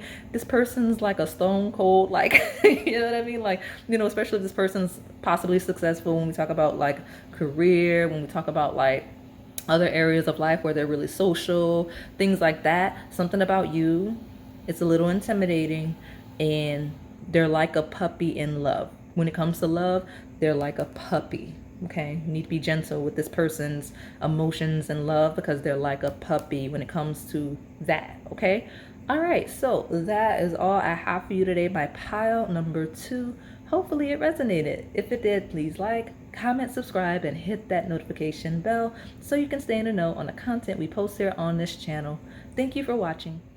All right, pile number 3, my celebration, birthday, wedding, whatever cake this design of the sugar cookie is, or how you selected it. Let's see what your crush is thinking, their feelings, and their next move. This is a pile, okay? I'll tell you how this goes in a second, but I just want to lead with this is a pile with a clean slate. It's a very clean slate. Obviously I took a break and I came back, but usually I don't come back that this clear, right? Like it was like a brand new, like I'm starting from scratch energy. So I don't know how that may apply to you and this person that you're asking about, but for those of you that are new, I do read for a variety of connections. You could be asking about someone that there's a history with. You could be asking about somebody brand spanking new, someone you're actually actively engaging, any of the things, right? As people step in with all of the energy. I say that because part of my refresher, I'm like, okay, it's a fresh energy, it's a clear energy, and for whatever reason I don't remember what was going on before this. So some of you, it may truly be a fresh start, like let the past be the past. I don't even remember any history I've had with this person. It could be those types of themes associated with it, but I grabbed this deck to see what was at the bottom of it, and it is love grows. So maybe this is someone that could be a history, because trees talk about lineages, right? Long durations of time. But when I picked it up, I accidentally like dropped this, and we saw yes. So this is a pile of yes something, and I know that it's in the most positive sense because, again, in me doing my temperature check, which could be applicable to the pile, like you may need to do a temperature check, you may be doing a temperature check with this person, or they may be doing a temperature check with you. I do have happiness at the bottom. Look at you. So light energy, not bothered energy, like it feels very unbothered. Okay, I don't know how that's going to apply, but that is the thing. Now, for those of you that are new, I read past, present, as well as incoming energy, and I read from a polarity, which means there is a light and a shadow. You just have to find yourself in the lesson, in the journey. Yes, you can have more than one piles. Yes, even within one pile, it could apply to more than one person. Now, I've been getting a lot of questions, and like a lot of people, which I love, don't even ask questions. They're like, this is how it identified for me. So that is good. That helps me see how it is associated, especially as the audience grows, right? Some people are like, yep, this is how it applies. I can see. And I like when you all engage in the comments and help each other, because when you share your perspective, for those of you that are a little more independent in that sense, it helps support the others that may have questions. So I love to see that happen. So let's pull these cards. I'm getting a vibe of this may be my teachers. I don't know why, but I get like some of you may be teachers. Just because I don't know, I felt the need to like share, like, hey, when you tell other people how confused you're not, or even students, right? That polarity of teacher student. Some of you may be people that like to learn from other people, and some of you may be people that like to teach and lead other people, and you can be both, obviously, but some of you may be strongly dominant on one side of that polarity. So let me see what's going on. Tell me, my pile number 3, what is their crush thinking, feeling, and potential next moves? My pile number 3. Oh, okay. I'll grab it. That one hit the deck. So I'm not gonna lie, I don't really remember which pile you came from, but this came out. So if you came from that pile, this one of the two piles, right? I'm not gonna take this, I'm gonna put it back, but I feel like by it hitting the deck, it's like whatever pile this was, the dominant energy is, if that is another pile, maybe that's your past. I don't want to do that because it's too many of you here for that. So whatever if you're picking both of the piles where the strength and reverse hit, just know one is going to probably be a different timeline. Like there's going to be that group of you where you may be asking about two people currently which live your life, but I get a strong sense of some of you, one of these piles is incoming and the other one is either present or past. Now it's up to you to figure out where you fall, because again, you're all living a variety of combinations of this experience. So yeah, that's the case. So tell me what's going on. Tell me about my pile number 3. And when I say past versus incoming, it could very well be the same person. It doesn't have to be two different people. Like, because I mentioned that fresh energy, it could truly be the same person, okay? It's up to you to figure out what's going on, because it's who you're asking about, right? So tell me, my pile number 3's crush, how are they thinking? What are they feeling? And potential next moves. Okay. Wisdom. Purple iris. So map, there's a journeying. Some of you, this person feels like they've gained wisdom, whether from you, regarding you, or just over time since they've seen you, where that applies, okay? Because maps feels like journeys, feels like someone that may be traveling, or if you're traveling, the possible distance, right? But there's some type of wisdom, okay? So let me see what's at the bottom. Generosity, honeysuckle, and white admirable. Like, I don't know why I'm saying admirable, like it's a thing, right? So maybe that's a word. Like this person may think that you're admirable. Like, I don't know. But generosity. So something about you, when this person's thinking of you, and just the reason why they feel the positive feelings that they're feeling, right? In a lighter sense, they feel like you're very wise. They feel like you're very generous, right? And they feel like you're very generous with said wisdom. Like something about you, I led with the channeled. Again, those of you that are new, that aren't familiar with me, I read cards. I've been doing it for a while, so I'm good at interpreting them, but I don't need them, right? We channel energy here. So I mentioned you being teachers, or you being students, or both. This person likes that you share what you learn. This person likes that you're very, very open and generous with whatever knowledge you have, not necessarily just to them, but wherever that applies. Because some of you, it's not going to be knowledge you share with them. Some of you, it's just going to be, if you are a teacher in profession, they like that about you, right? Like something about that nurturing energy. Okay, I'm pulling a different deck. I don't know why I'm doing that. Hey, look at you. I was going to grab this one. Because I'm supposed to go to the tarot, which is the details. So something about you, before I get into this neat little coincidence, right? No coincidences with channeled energy. Something about you, you share the details of whatever you need to share at the right time. Like you don't give it too early, you don't give it too late. Like something about the details, because tarot is the details, right? We use oracle for the overall broad picture. And just something about the way you share details and your method for it, where that's applicable. It's like they think that's great, okay? But I think that's cute. I'm going to pull from this deck.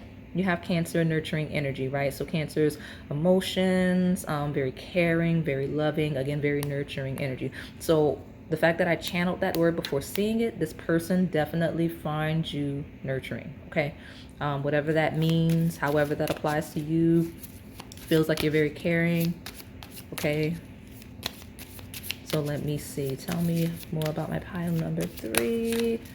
How does pile 3's crush see them? Like what are, look, how do they see them? What are they thinking, feeling, and potential next moves? So they see you in a very positive light, apparently. because it's all about how they see you. This may be a visual person, like something about the way you look, they love that, okay? So tell me, there we go, that's the one. And we'll see what's at the bottom. Yeah, like I told you, positive light, Leo, the lion, that's solar energy, right? Like the sun. That's how this person sees you, right?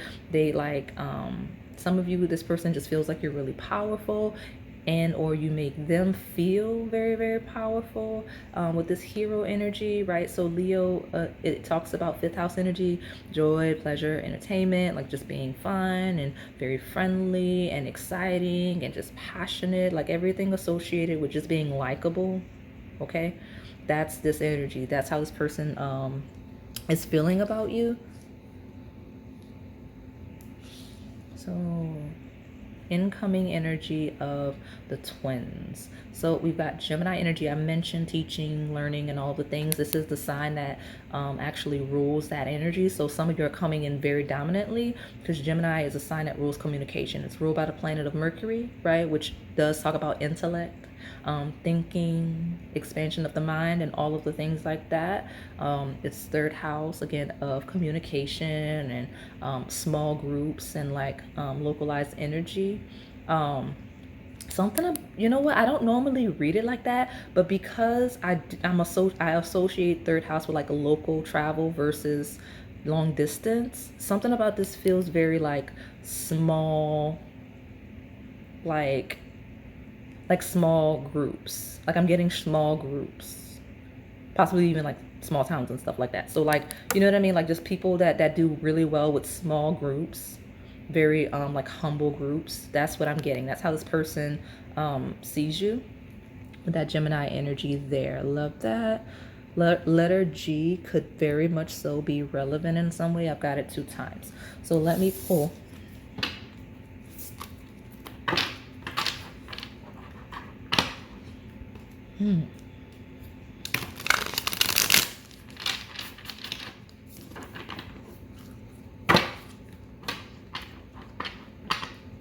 So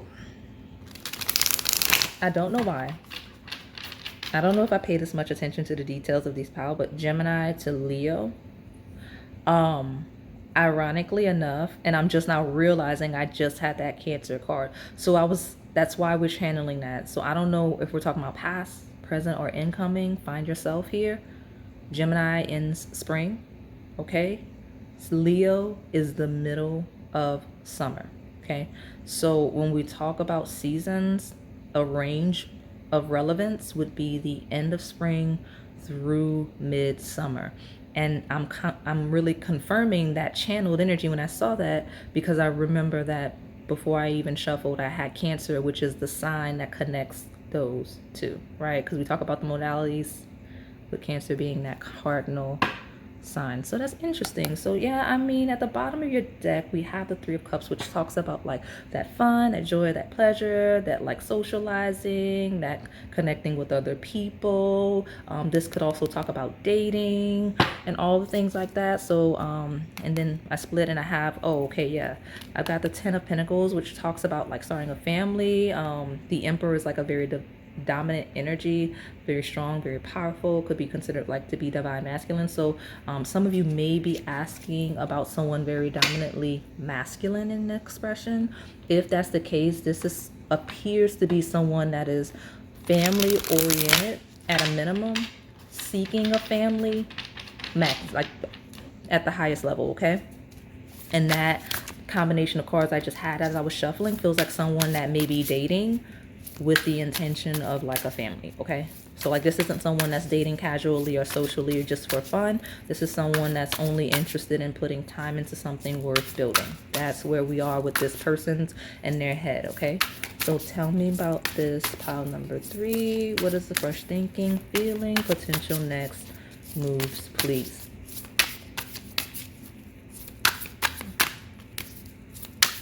This person, very strong, okay? And when I say that, I don't necessarily mean physically. Physically could be, but like this is a person that's very strong mentally. Like something about the mind. They're very intelligent, very powerful, very confident in their ideas, okay? This is someone that's very likely to build what it is they decide they want to build. However, that applies in whatever area of life. Yeah, okay. I'm going to take that one too, and we'll pull after we kind of interpret. So I mentioned the mind. This is kind of an expansion of the mind. So the Eight of Cups talks about a journey, talks about a maturity. Lately I've been getting a strong energy of this, like from like a Christian perspective, like where we talk about like the Old Testament and like Moses going out into the desert to find God. I don't know why I've been getting that from this card, but it is a good analogy for it. So that's kind of this person. So whether that's this person's past or what this person's currently doing, like it's all about their thoughts. Like this may be a person that kind of isolates to figure things out. Okay, this is someone that's really like, okay, let me get my mind together. Like I need to figure out what I'm gonna do just in life. Also with pile 3, like that's kind of what it is. So where they're thinking of you, it feels like they're thinking about you in association with the greater good, the greater plan of like universal like orchestration of like where they're headed and just in life in general, right? Because this isn't a person I mentioned earlier, like if this is a person that's interested in you, they're not looking to just kind of casually be doing anything. I got a very strong like where am I headed vibe from this person, and that's kind of where their head is. Like where am I headed, where am I going in life, mentally, and all of the things. Okay, deep thinker here, but organized thinker. Okay. All right, yeah, deep thinker, God of Swords. The God of Swords is very intellectual, possibly cold, could seem a bit stoic, could appear to be standoffish and quiet in some sense, like depending on the personality. Like this person could speak, like this is someone that, for example, they might not speak much, but when they do, it's like really, really wise. Like that card, like they like, it's like when some, like it's the person that kind of sits at the back of the room and like people forget they're back there because like they don't say anything, and then when they open their mouths and say something, everybody just turns around like, what did they say? And then they made sense too. I didn't know that. Who is that? You know what I mean? Like, you know how like it just, you know what, you know the scene I'm creating right now. Like, who is that back there, and why do they know what's going on? I've never seen that person before in life. Kind of an energy I'm getting here for some of you. So yeah, but again, very strong, very powerful, very intellectual, and all the things like that. But this is someone that's really trying to figure out their purpose if they don't know it already. Okay. And this is also someone that's kind of figuring out where you fit with their purpose. Like, I don't know why it's that deep, but it is that deep. So this just the three. Wow, the Eight of Cups feels like someone that may be kind of reaching a milestone in the most positive sense, or just completing a cycle, or just transitioning. Like they're at a stage of development where it's like, okay, now it's time to make another leap in life, and they're reassessing all of that, if and where you fit as well within this, right? So let me get my last tarot, take the bottom, and we'll close out with a bunch of those oracle decks for some clarity. All right. Well, I mentioned for better, for worse. Like I didn't say those words, but I was thinking like, okay, like where if you fit into this grand scope of things. The dominant energy here is this person does see it. This isn't, so Nine of Swords is like rumination energy and not sleeping at night. Some of you, this person may be kind of like thinking of like making sure they get rest and all the things. I don't know why we're getting their business versus their feelings. I have the feeling that because the God of Swords is very intellectual, analytical, and just like thought and process minded, that we're not getting this person's feelings for you because they really like what's the way I want to phrase this, they kind of categorize their feelings in a way where they're like, they really analyze them in a way that's almost unnatural, right? Like this is a process person. Okay. And I really don't know how else to describe it, because this person may not be that good with their emotions, because even with cups ruling emotions, this is more of a ascension, like possibly a spiritual ascension or a mental evolution perspective of feelings. It's not about like feeling feelings naturally. Like it's a bit odd. Okay. But this Nine of Swords talks about someone that is prioritizing rest, thinking clearly, because again, the Nine of Swords is a rumination, it's anxiety, it's stress, it's not knowing what to do to the point where you can't sleep. It's the opposite of how this person's feeling. I mean, I guess in life, but like, because I almost said that, but when it comes to you, they seem a little sure. They seem at ease. They seem confident in you, in whatever stage step they see with you. So like if this is a pure crush, they're like, you know what, pile 3 feels like, makes me feel at ease. Pile 3 eases my nerves. They make me comfortable. It just flows naturally. Like I don't feel stressed, right? Like I don't have to worry. I'm certain, I'm sure. I'm not in confusion when dealing with pile 3. Okay. That's what we've got. That's what we've got. It's a great energy to have here. Great energy to have here. Especially if this person normally is in that Nine of Swords, stressed out, overthinking mind at night and all of the things. Something about you, you either ease that, or just when they think of you, it eases them and makes them comfortable. So that's a good place to be when we talk about someone you're interested in romantically, right? Or interested in evolving with romantically. So let me get this bottom. Yeah, so this is a person that's definitely gonna go for you. Okay, if we're talking pure crush, they're definitely interested. They're definitely wanting an Ace of Cups with you. That there is an offer. It's like, okay, let me evolve and grow. This is a person that's thinking of their journey to you. So the Nine of Swords in reverse could also be where there is any potential confusion. Like I know some of you live like scandalous lives. We don't judge here. Everybody is welcome. And you're picking your right piles. Like this is a person that's like, how do I reverse the Nine of Swords? Like how do I make things less complicated, less confusing with my pile number 3, right? Because I want to make sure that I offer this Ace of Cups, or I want to make sure I keep this cup full with my pile number 3. Great. So let me keep pulling these cards so that we can see what's going on here. I'm really relaxed and calm. I feel good about this pile.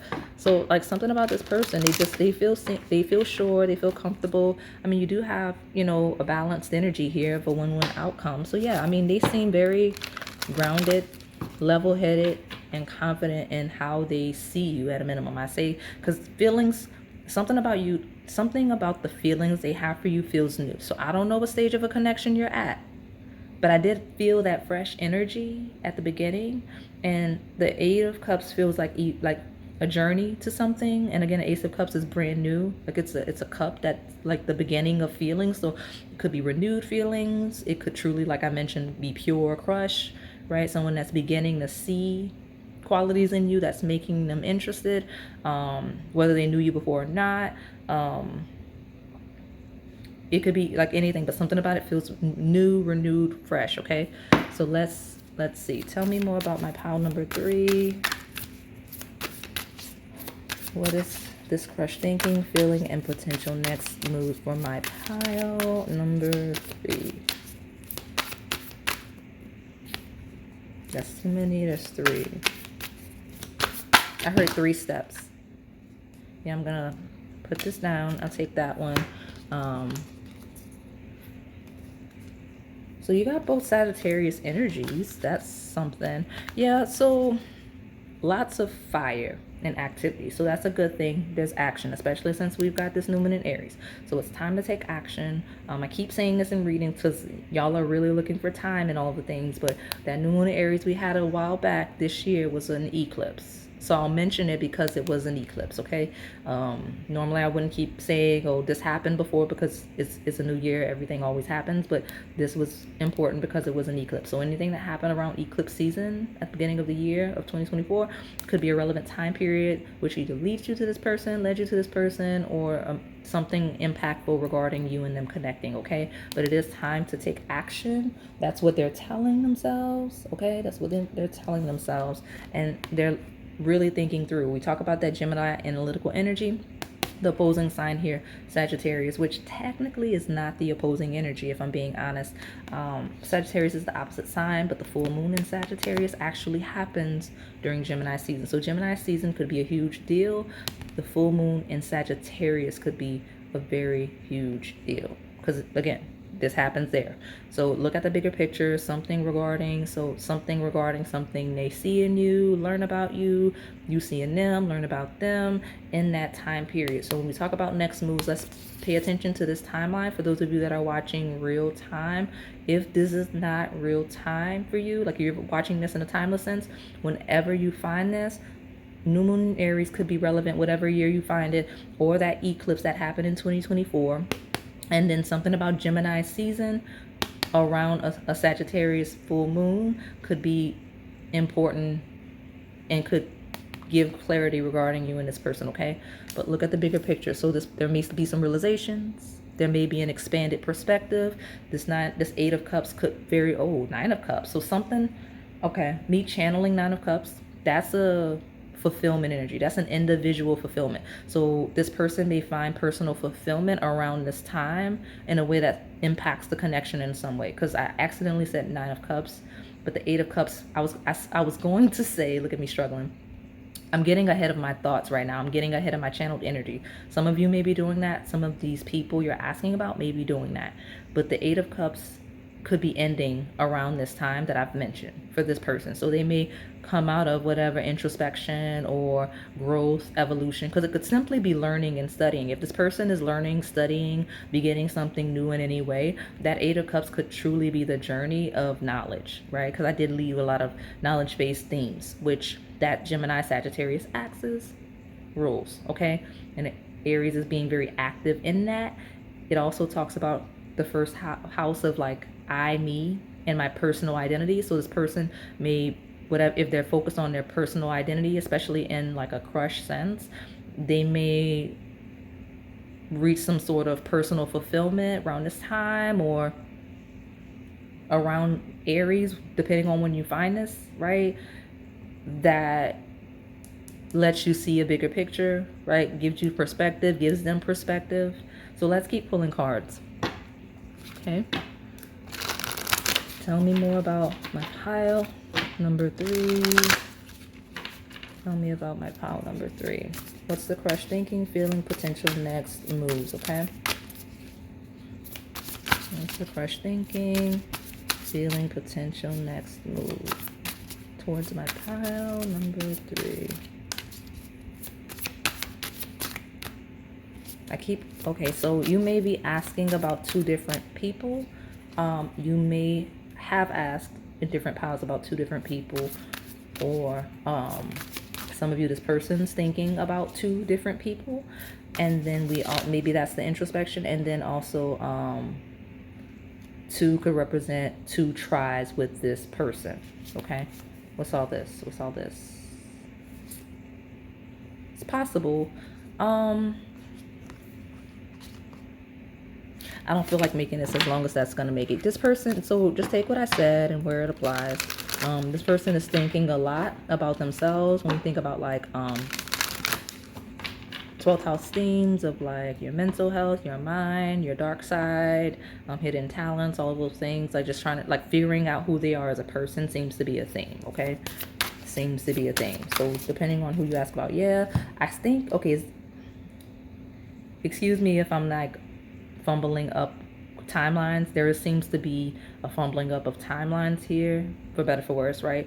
But I think I saw the Emperor earlier. I have the Hero, now I've got Yang. There's a lot of strong masculine energy. So the person you're asking about has a very prominent masculine edge regardless of gender, okay? Because that's what we have here. They're very active, they're very dominant, they're very self-driven to a certain degree, okay? We've got proactivity, expression, doing, and forward motion. Now, what I like to see here, because, we also have Aries. Aries is actually that same vibe, because first sign on Yang is the Aries energy. This is a person that's very active towards you whenever, whatever that is, clear. I don't know what that is. Like some of you, it could be scandalous in nature. Some of you, it's not. Some of you, it's just priorities. Some of you, it's like just time, distance, whatever it is, whatever that is clearing up, that's when you'll see activity, okay? Look at the timelines that I referenced, okay? We've got the moon that's back, satisfy emotional needs, nurture self and others. So yeah, this person's really trying to figure out what they need on an emotional level. They're going to nurture themselves, a la the Aries, I, me energy, figuring out what it is that they need, what's best for them. And once they because that's what's driving them, is what they need, and as they should. You can't do anything, be anything for anyone else if you're not first getting what you need. And this person seems to have figured that out, or is understanding that more in depth. So as they prioritize what they need on an individual level, that's when they'll seek out connection, okay, of all kinds. Okay, that's what we have with this moon. Okay, because again, nurturing self and others, satisfy emotional needs. Now, this person, for the most part, depending on who you're asking about, does seem to associate emotional comfort and with connecting with you. Okay, they do seem to associate that with that. That's why they seem to will be very active once they stabilize and whatever that's going on. Okay. All right. I'm gonna pull from the love decks now, and then I will get you some advice at the end. Tell me what House 3's crush is thinking, feeling, and possible next moves. It's a person that's really attracted to you.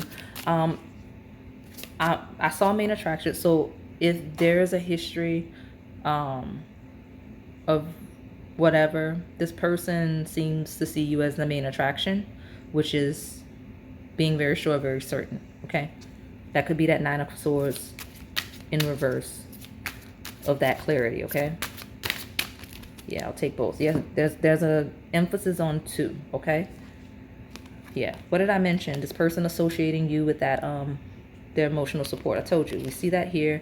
It says now is a time to check in with your emotions and your partner's thoughts and feelings. They seem to be prioritizing like some self-care, whatever the nature of the connection, whatever's going on, whatever they're doing, whatever they're working on, all of the things like that. This person is thinking of how they could be better emotional support to you. Okay, because when we think about you and how they think of you, how they feel of you, they're thinking of the ways that you support them emotionally or could, and if that's going to measure up for better or worse, and the ways that they reciprocate that. Those seem to be themes. And we have here final shot. Oh, sorry, that's like the second time that came out today, because it says now is the time, the clock is ticking. If you never shoot your shot, then you will always wonder what if. This is a person that will be very active, because we do have now is the time. Actually, I didn't realize that. I don't know that I've never noticed that it's on both of these cards, but you got now is the time. So whatever now is, it could be real time, or now could be incoming, referencing something I've said on the table. But this person's thinking now is the time. That's what they're thinking. Now is the time. Now is the time. Actually, you got it 3 times. Oh my gosh. So I don't know what's going on with you and this person, but they're going to have to step out of their comfort zone here. But I'm realizing I've got it. Okay, so here you go. And I think you're the pile that got yes at the beginning. Now is the time to check in. Now is the time. The clock is ticking, and it's time to take action. That's either what this person's thinking they're going to need to do, or they're thinking that's what you need to do. It's gonna, it was strong enough and loud enough that that's definitely the thing. Okay, so either they're feeling like that's what they need to do, or they're feeling like that's what you need to do. I don't know how to tell the difference. Okay, we have inner fears. As you face your inner fears, you recognize what is holding you back from attracting a healthy and loving relationship with others and yourself. Okay. Yeah, this person seems to be processing their emotions, and I don't know what's going on with them, but they seem to be very, very, they're thinking about you a lot, but they're thinking about a lot of other things as well, especially when it comes to them and the way they operate and function as a person, right? Like the moon is like your internal side. I referenced 12th house themes. It could be that as well, because, in astrology, in tarot, the moon is like Pisces. So it's like, what motivates them internally, for better, for worse, where they struggle, right? Self-imposed limitations, where they self-sabotage. Like, that's the types of things that are on this person's mind. Okay, and along with all of that, they're thinking about you, and something about now seems to be a thing. Okay, so let me pull from this other deck.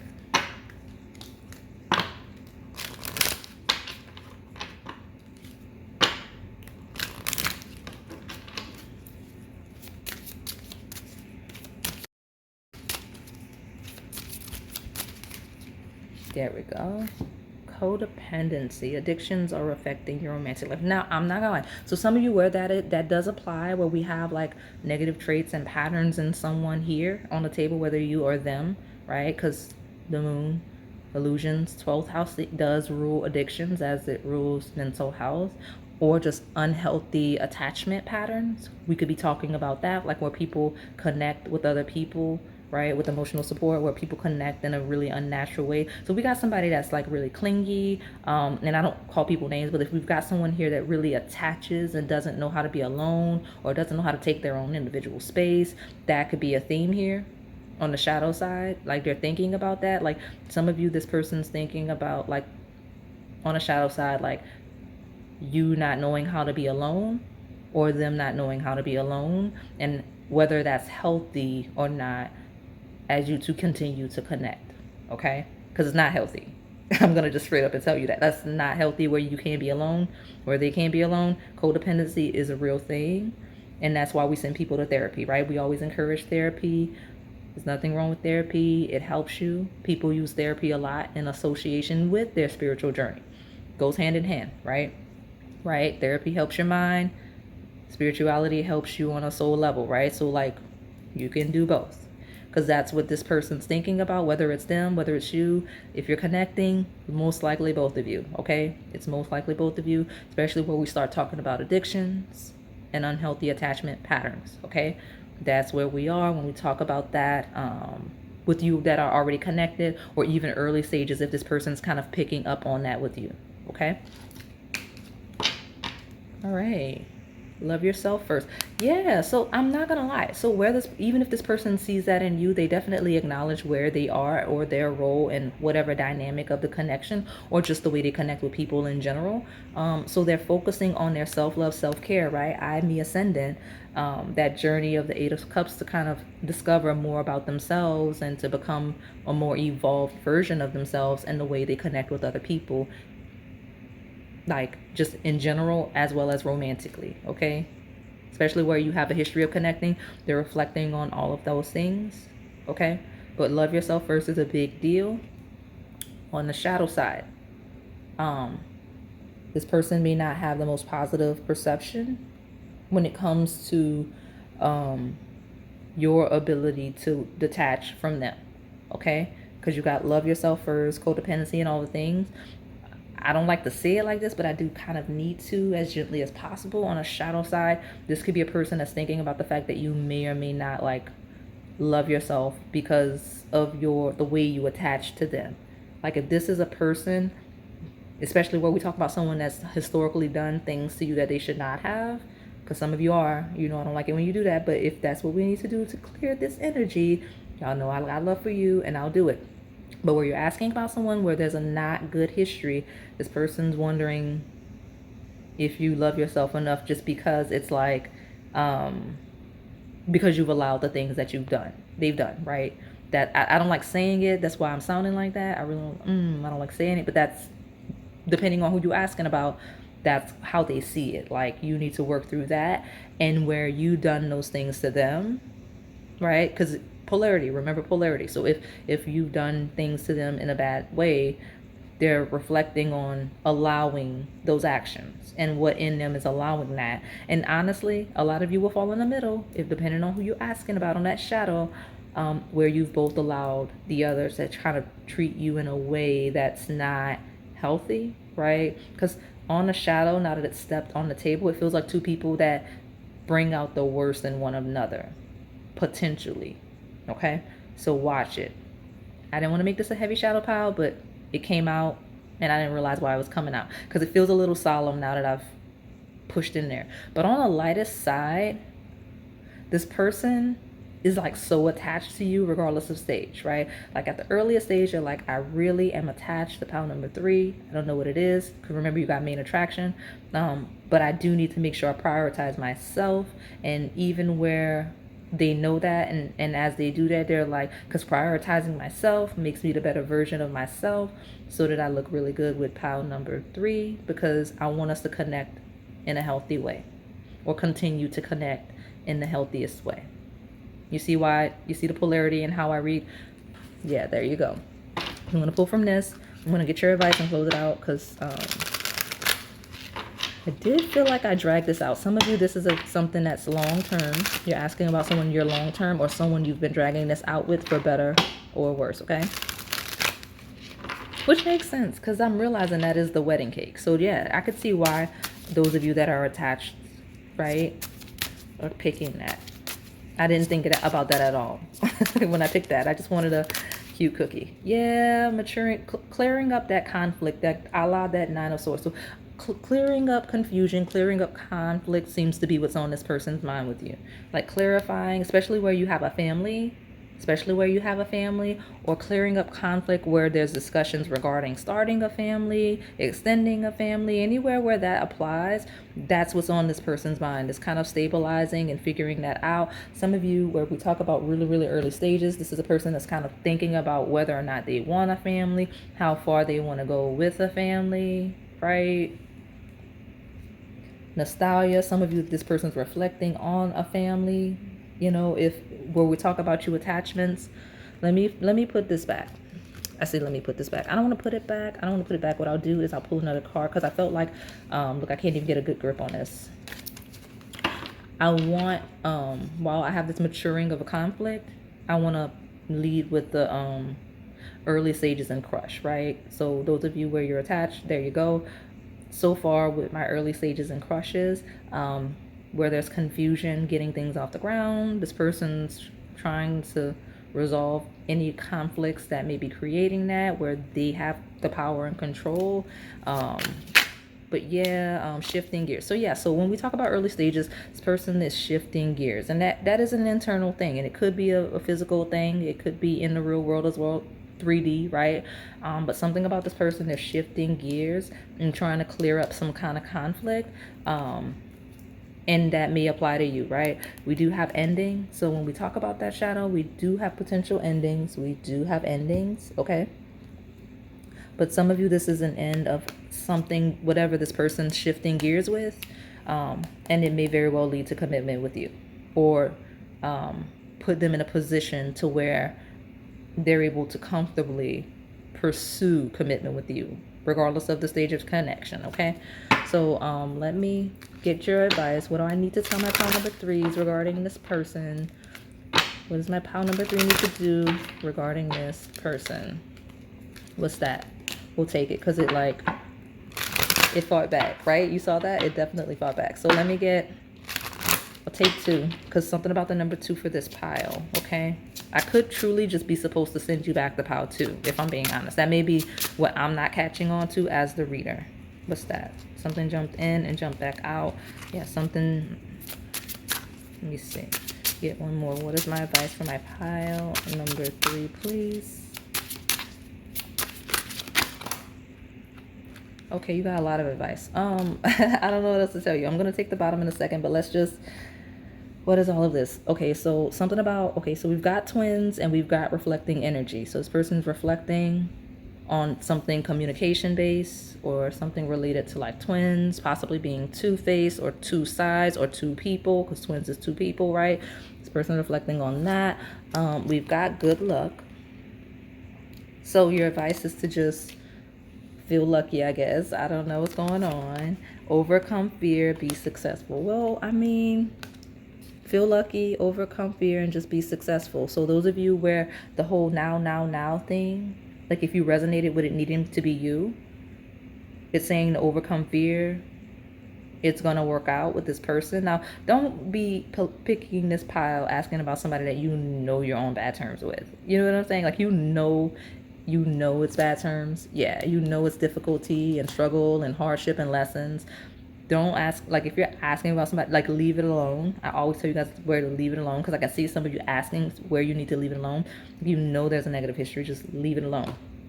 That said, where there's not, where there's maybe just a little bit of confusion or early stages or a crush that maybe you're interested in, if you're the needing to now that energy is saying to overcome your fear, good luck and success. That's what I've got. So Look, I told you on that shadow, it said to cut ties. I like the way this was its own message from that. So listen, if you're asking about somebody you have no business asking about, or if you're asking about somebody that you know it's not really good with, leave it alone. Leave it alone. Leave it alone. Okay, cut ties. And then on that latter side, it's saying you can overcome fear, right? It's a positive thing, right? Like, overcome fear, it's a positive thing. Where you know the now is not you in terms of action, it's saying just not to worry about it because it's gonna work out, okay? Like, if the now is not you, and you'll very loudly know if it's you, leave it alone. Just don't stress about it, because think like this person may just be prioritizing themselves, especially when we talk about people you're not obligated to, like you don't have any attachment to, right? Any responsibility towards, okay? And to balance your emotions. So regardless, it says to balance your emotions, regardless of if you're on that cut ties, leave it alone side, or if you're on a calm down and let this person get their life together side, or if you're on the now figure out what you want to do side in action. You all need to balance your emotions, okay? Whether it's overcoming fear and doing things, relaxing and resting your nerves, or just leaving it alone in general, okay? Okay, so that is all I have for you to pile number 3. Hopefully it resonated. If it did, please like, comment, subscribe, and hit that notification bell so you can stay in the know on the content we post here on this channel. Thank you for watching. All right, pile number 4, my pink crown with the pearls on it, sugar cookie. Let's see what your crush is thinking, their feelings, and potential next move. So this is an interesting pile, because in me clearing and resetting for you, like, I'm staring at that pink crown because I'm like, oh, okay, this might be my like divine feminine pile, or you may be asking about one because you know what, let me just get my beginning thing out of the way. For those of you that are new here, I read past, present, as well as incoming energy, and I read from a polarity, which means there's a light and a shadow. You just have to find yourself in the lesson, in the journey.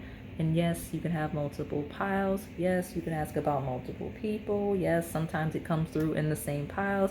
It just all depends on how it resonates, how you fall, and your intention when you came here, okay?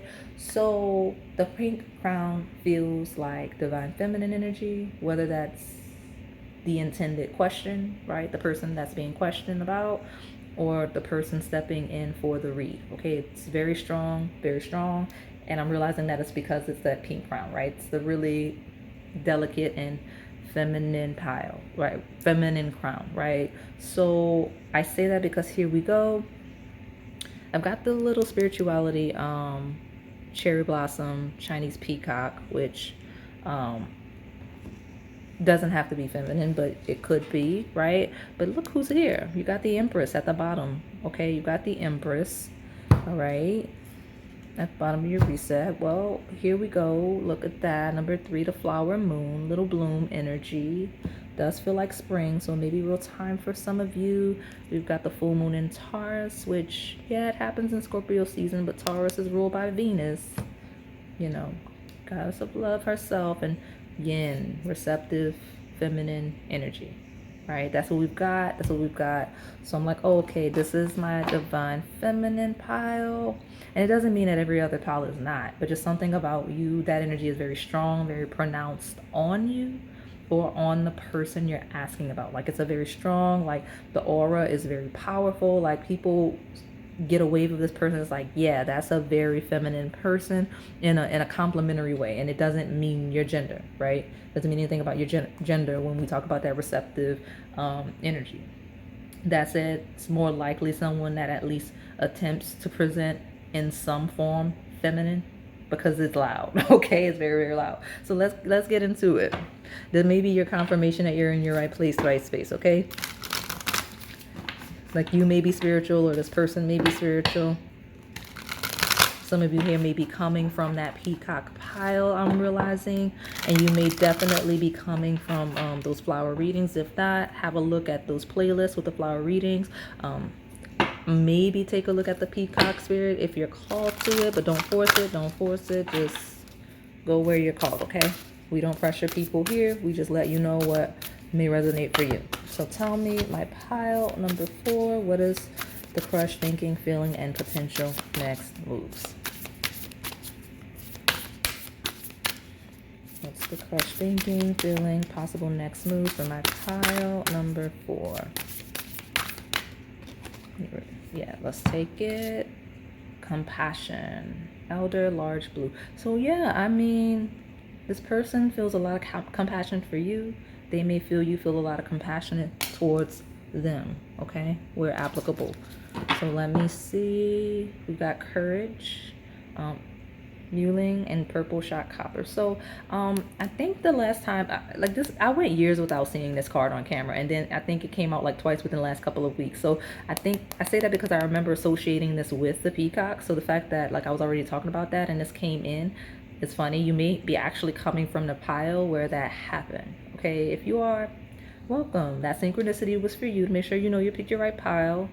Okay, and then something about courage. So compassion, courage. The letter C could be relevant in some way since we have 2 words with that letter.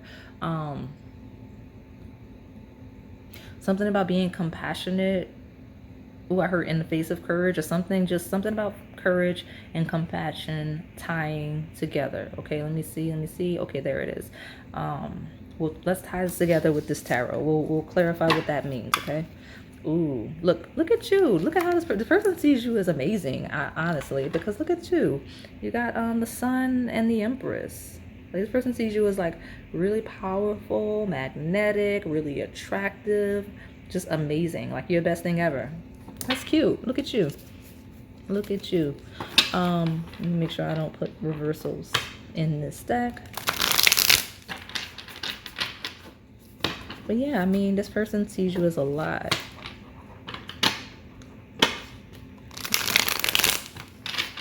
All right. What is this person thinking, feeling, and potential next moves towards my pile? Okay. I've got 2. Okay. Look at you. Yeah, I mean, this person sees you as everything. You got the Sun, the High Priestess. Like like the spiritual card did come out. This person sees you as absolutely everything. So again, either you're that divine feminine energy, right? Or you're asking about someone with that energy. I may be confirming this person. Okay? Because like the High Priestess and the Empress followed by the Sun is a lot, okay? This universal, spiritual, godlike energy. Okay, so the person sees you as absolutely everything, okay? Absolutely everything. Some of you, this person, you make this person feel like more in tune with their divine feminine side. Like they feel a lot more open, a lot more receptive, a lot more compassionate, a lot more courageous because of you or towards you, or just something about you and your energy makes them feel that way. Okay, what's this? Yeah, we got the Son of Cups. That came out in a different pile, but I'm not taking it. I don't know, I'm being funny. We do have a holding back energy, okay? Some of you, because all of this feminine energy came out, where you are more feminine nature, because I got the Knight of Cups and the Eight of Swords. If you're asking about a crush, I see a holding back of energy, not necessarily ongoing, but at least historically, because of intimidation with all of this powerful energy. Okay, so this person may think you're holding back due to powerful energy, or you may, you know what I'm saying, they may be thinking like, oh no, I'm intimidated by the, you know, very powerful energy. Okay, it just depends on where you fall. So let me get, I mean, all of the major arcana cards started jumping out. What is this? I don't even know if that was, I couldn't see. I was at a weird angle where I couldn't quite see. So maybe this person's trying to get a clear vision of you, trying to figure out what's going on. Could be that as well. Yeah, we got the Three of Pentacles, which talks about collaboration and things working harmoniously and like groups and all the things. So this person is thinking of, they think you work really well. They think you're very collaborative. They think you're very nurturing, very creative with that Empress. The High Priestess is someone that kind of can see things that other people can't see. So like, it's kind of like hidden knowledge, hidden wealth. Okay, like something about this person, they just think you're really great. Like they think you're really great. And I don't know what else to say, right? Let me see what's at the bottom. A God of Pentacles. Yeah, I mean, some of this person just feels like you're really productive. Um, I hear the word harvest because I see those plants there with that God of Pentacles. But God of Pentacles does rule harvests. Like it talks about someone that is really good at planting seeds, someone that's really good at building and growing and all the things, especially in, like I said, with the Three of Pentacles, collaborative settings. So something about your ability to connect with other people, this person admires that. Maybe you're very compassionate, something about being very courageous, all of those things like this person admires. So let me pull from these astrology decks. So tell me more about my pile number 4. What does pile 4's crush think, feel? Okay. Yeah. So it came out in reverse and maturing energy. So I've got more Taurus energy. This is a person that may not feel like you are interested in them on a romantic level. I've been getting that a lot lately. I don't know who y'all are asking about, but y'all better stop being on the internet watching all these readings and then acting funny with these people in real life. That's funny. It's not, because stop, but like, don't be watching all these readings and then being weird in real life. Just because that's what I'm getting, and I've been getting it a lot over the last like several weeks or so. So stop doing that. But yeah, this person may not think you're interested in them. But this person feels like they're interested in you. Now, granted, some of you are genuinely here asking about someone that's not interested in you at all. And I hate saying that because it's not the dominant energy, but the reality is where we have the not interest, because the lover in reverse is very clear, very firm. Taurus is a fixed sign, like it's not budging. So in reverse, it talks about someone that is very obviously, very clearly not interested. And by them not being interested, like that's it, like leave them alone, okay? Because that's what it says. And you'll know because this is someone that is very like, not interested. Like they'll tell you that, or they won't be bothered, they'll be non-responsive when you engage them. Like that's the thing, okay? So leave this person alone. But we've got this maturing energy of the lover, right? Which talks about, for those of you that are asking about someone you're trying to connect with, you feel like there's something there genuinely, where there's been some sort of reciprocity. You have the maturing energy of the Taurus energy of the lover. So I got it. They feel like they're interested in you, possibly not sure if you're interested in them back, okay? Or at least not in that way, okay? Because some of you, I'm seeing, because Empress is like boss person energy, right? The High Priestess is a lack of clarity. And with the Three of Pentacles, some of you, this person is not sure if you just want to be like cordial, if you want to just be an acquaintance, if you want to just be friends with them, okay? That's the vibe you're giving them, okay? And then we've got Ignite, okay, with the first quarter. Yes, so especially my pure crushes. This might actually be my one pile of pure crushes. Look at you, because we got early stages. So you might be, crush or just dating, right? Because first quarter. So Ignite. Something's being ignited within this person. This person feels like something's ignited in the connection, whether that's just passion for you, desire for you, just early something getting started. And look, at the bottom you do have your dreams need a practical plan, more Taurus energy like we talked about at the beginning. So it is Taurus season, so if you're watching this real time, welcome. This may be current, truly current. If you're not watching this real time and you're watching this in a timeless sense, something about the divine feminine energy, whether that's your divine feminine side or this person's divine feminine side, it's a big deal, and it's completely relevant to the pile, okay? It's completely relevant to the connection, should I say, because the energy is very prominent, okay? We also have themes here regarding productivity and finances being themes here as well, because that's the second house of like assets, of money, right? So those could be key themes. Some of you, if you are asking about attachment, money is becoming a theme. With Ignite, money is becoming a theme, or like assets stuff, okay? Something about it, yeah, because I just dropped a card. Yep. We've got the energy is gaining momentum. Is that incense? Yeah, it is. Look at me. I got incense all over the place. But the energy is gaining momentum, waxing moon. So build up. Something's growing. I mentioned early stages. Something's building, growing, for better, for worse. So in a good sense, it's like this person is like building up energy towards progression, right? In a shadow sense, it's like any possible hidden with the high priestess issues within a connection are kind of rearing their head, okay? Yeah, we've got a new romantic cycle begins. New moon in Libra. More Venus energy. Again, my divine feminine. Yeah, you got blue moon. I'll take it. Look at me. I'm like dropping cards and everything's just falling as it should. So blue moon here. Rare opportunities, believing in the impossible. So something regarding this person, they're thinking about a rare opportunity. Maybe they just see you as a rare opportunity. Like as a person that they could connect with on that level. They may see you as like a rare opportunity to connect with someone. And then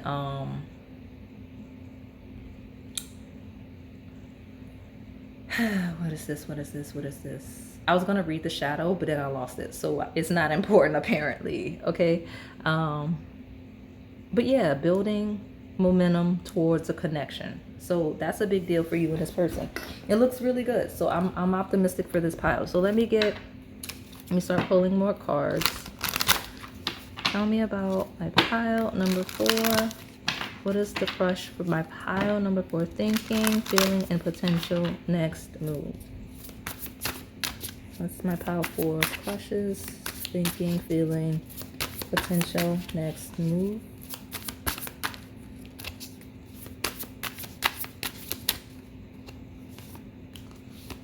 I'll take them both.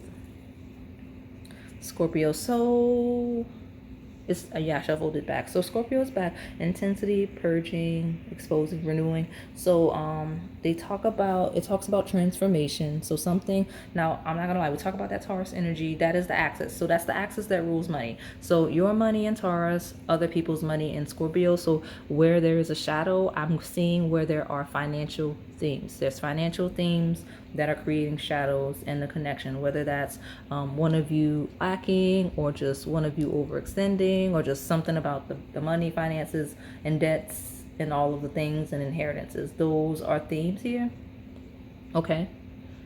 Especially when we talk about already attached and attachments, okay? So let's see, tell me more. Sextile, yeah, combination of tension and flow, potential, and a rewarding situation. Okay. Combination of tension and flow. Yeah, it talks about harmoniously flowing within a connection. Like we've got the scales of justice, which talk about balance. There may be an imbalance in the connection where we talk about finances and security and assets and all the things. That could be a potential shadow. Where it's not, it still seems to be a theme of that imbalance when we talk about just assets, just energy overall. Okay, so let's see. Gemini energy is here. Curiosity, intellect, and networking. This talks about communication. There could be issues with communication. You two may not be on the same page in the shadow. Finding the right ways and compromising, right? Like something about being able to compromise well, because Three of Pentacles does talk about compromising and knowing how to do so effectively. So on the shadow side, this person's thinking about all of that, and whether or not it's worth doing. But yeah, on the lighter side, this person's thinking of how to make it work, right? Like, how do we make sure that it's fair between the two of us, right? I'm in on the earliest stages. It's like I'm really looking to pursue this person, right? Figuring out the best approach to like interact with this person more, or like get to know them better, right? Things like that. Changing up the approach where it's not working, stuff like that. So let me pull. I've got 3 more decks. I'm gonna pull these love decks and get some information regarding this crush you're asking about. So pile 4. What's pile 4's crush? Thinking, feeling, possible next moves. Solidifying, or just, I heard the word terminating. Oh goodness, like somebody's getting fired. A connection. So I don't know why that word came through so strongly like that. I don't know why it's that serious, but it is. Okay. What is this person thinking, feeling, and possible next moves towards my pile number 4, please?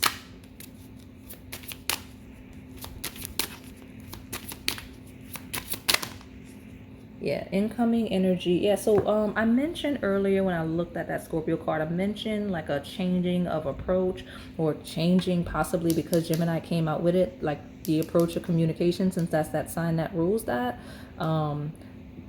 Next move is most likely to flirt, right? Changing, transforming energy, communication, flirt. So yeah, so like if you're wondering what's going on, you know it's not this chaotic energy. This person's looking to flirt. So yeah, new love. Watch it on the shadow, okay, where you're attached. Just watch it where you're attached, where there's all of this conflict, okay?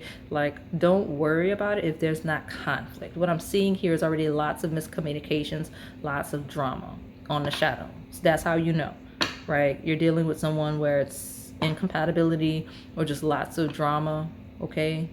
And like, you know, like, I want to lead with marriage because this is actually the sign that rules the house that rules marriage. As an example, you know how they always say like the number one cause of divorce is like money. So like where that's a thing, and it doesn't have to be married, it's just people in a connection where there's something here with this Taurus Scorpio axis, something between your money, other people's money, like something in that theme. Just watch it because new romantic cycle, new love, right? Like this may be a person that's thinking about something new, right? Especially since I got a lot of a strong divine feminine energy, and like Taurus rules that Empress card. I'm realizing there's a lot of Taurus energy on the table. It doesn't have to be your placements. It could simply just be someone feminine in nature that has children, right? Like where we're talking about somebody that has children, whether with this person or not, where it's like a thing, okay? Especially where the finances may be impacted here, because this just feels like someone that's connected with someone that has children, that may or may not be biologically theirs in some specific instances where there's financial support, okay? And like someone seeking something new potentially on the shadow. Just let it roll if it's not yours, but I just wanted to make that special mention because it screamed at me just now. But on the lighter side, is, you know, we're asking about your actual crush, you're asking about someone you're getting to know and all the things like that. We got this new love because it does say a new person has stirred your romantic feelings. So we're talking about a new love. This person's like, yep, I'm gonna flirt because I'm very interested in the pile number 4, okay? All right, so let me pull this.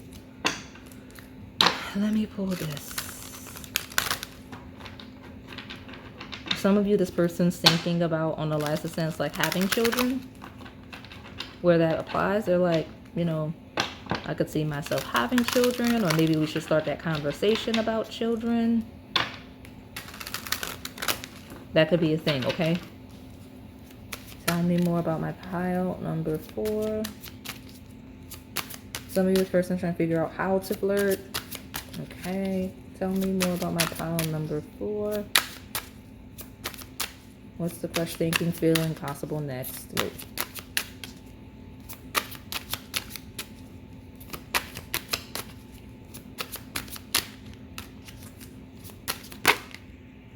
I mentioned that disharmony. Yeah, okay, so I'll take it because flirt feels early, butterflies feels early. So there's a strong crush presence here, which I love because that's literally the goal. But we don't turn around all of the energy, and most people here are very specifically just attached to people, whether it's serious or not. So we it's easier for me to just get everybody in one video, okay? But we've got this harmony. So remember that shadow I talked about, right? There seems to be some disconnect. Use this time to address any issues to restore harmony in a relationship. So some of you, again, there's that disharmony where we're talking about a possible, I keep hearing the word disillusion. Why is this person so formal? Like I'm hearing like very formal terms in like cutting somebody off. So we could be talking about like divorce in some instances, but like very formal terms and like breaking up with somebody. Okay, I don't know why that's a thing, but you know where I'm talking to you. Where it's that extreme shadow where it feels irreparable. Otherwise, if you just have difficulty and it's a rough patch, because You know, it's always a wave and a connection. This person's like thinking about how to address issues and how to make things better. Okay, that's the thing. There's a lot of confusion that they want to sort out, boundaries that possibly need to be set. Okay, that's the conversation. This harmony for you crushes is awkward nature. Like something about you, this person is awkward, right? Don't know how to flirt, doesn't know how to talk, right? Really just off balance. And like it could be just a cute little crush energy, right? You know, I do these crush readings, and I don't know if you've noticed, but like some of the thumbnails feel a little bit childlike. Like I try to incorporate a lot of like inner child, like wound healing into some of my like creations just to help support you guys on your journey. But like as grown adults, when y'all be having crushes, it makes you feel like kids because the energy coming through feels like children when I read this for you. So, you know, like this person has butterflies like a child, and it's just really making them really awkward, really shy, and all of the things, okay? Because it says, enjoy the overwhelming excitement and bliss of new or old love. Well, let's put it down. But they're thinking about how they have like butterflies, how they have the crush, all of the stuff like that, how awkward they are, how shy they are, how they like mess up and fumble and all of the things when it comes to like pure crush. So let me, I almost got the advice first. Look at me. Should I do it? I'm going to do it. So I'm going to get the advice. Yeah. And then what's this? What's all of that? Okay. So I'm going to see what this is because it's a whole nother deck that's not even in the readings. And then, we got healing energy here. And then, yeah, let me fix this. Okay, we're going to see this, get advice, and then I'll pull from this deck. What's this? Look at you. So either this person is the high priestess that you're asking about, just make sure you know your power, or you are the high like priestess. Like this person, you have high priestess energy. Could be Pisces placements. You could have 12th house signetry with this person, but like something about us like feels like a little bit woo woo. We did have the spiritual pot, like the spiritual card at the beginning. We did. So some like you got it 2 times. High priestess. You got the 7 of swords, which is high priestess energy. It's real sneaky. We've got the emperor, the page of wands. Okay, hold on. Let me get this together, the story together. Yeah, so now we got the emperor and the empress in the reading. Look at you. Something about discreet, sneaky energy. We've got activity, travel, expansion, moving. Okay. So let me see real quick because I don't want to make this longer, but I do want to read it because I'm like, what's this whole story that fell on the table? Let's sit it down so we can think about it because we got 2 high priestesses.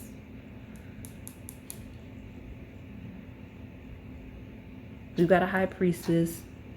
So one of you, this is going to be a polarity, is very like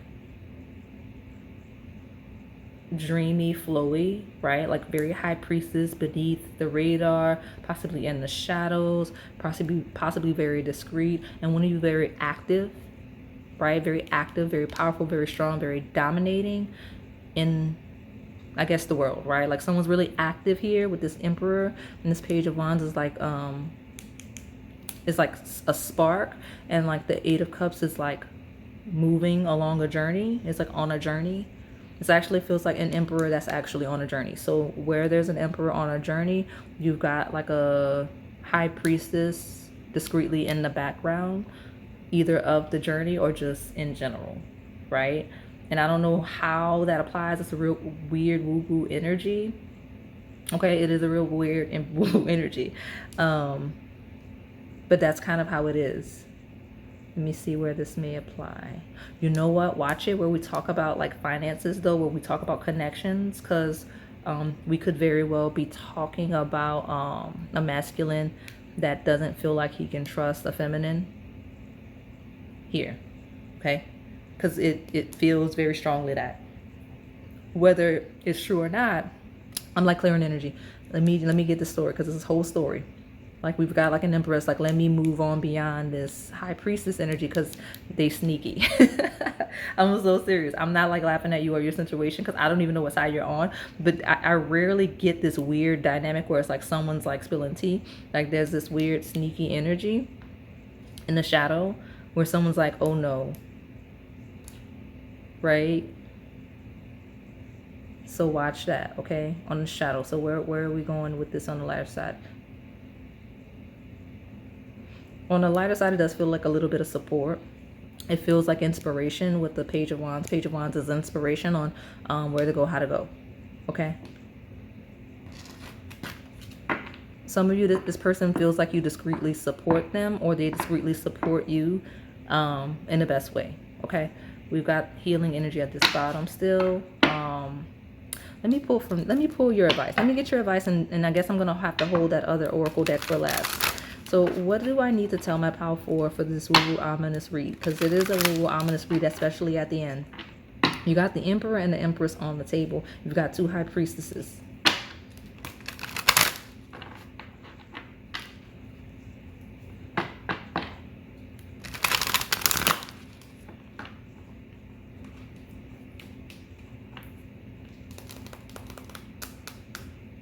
Some of you, this person may be thinking you have an Emperor and an Empress, so that could be like a couple. And then you've got this High Priestess. That could be an extra person. So watch it, where that applies, okay? All right, so let me get your advice. My pile number 4. Tell me what's coming in for my pile number 4. Ooh, what's coming in? Ooh, what's that?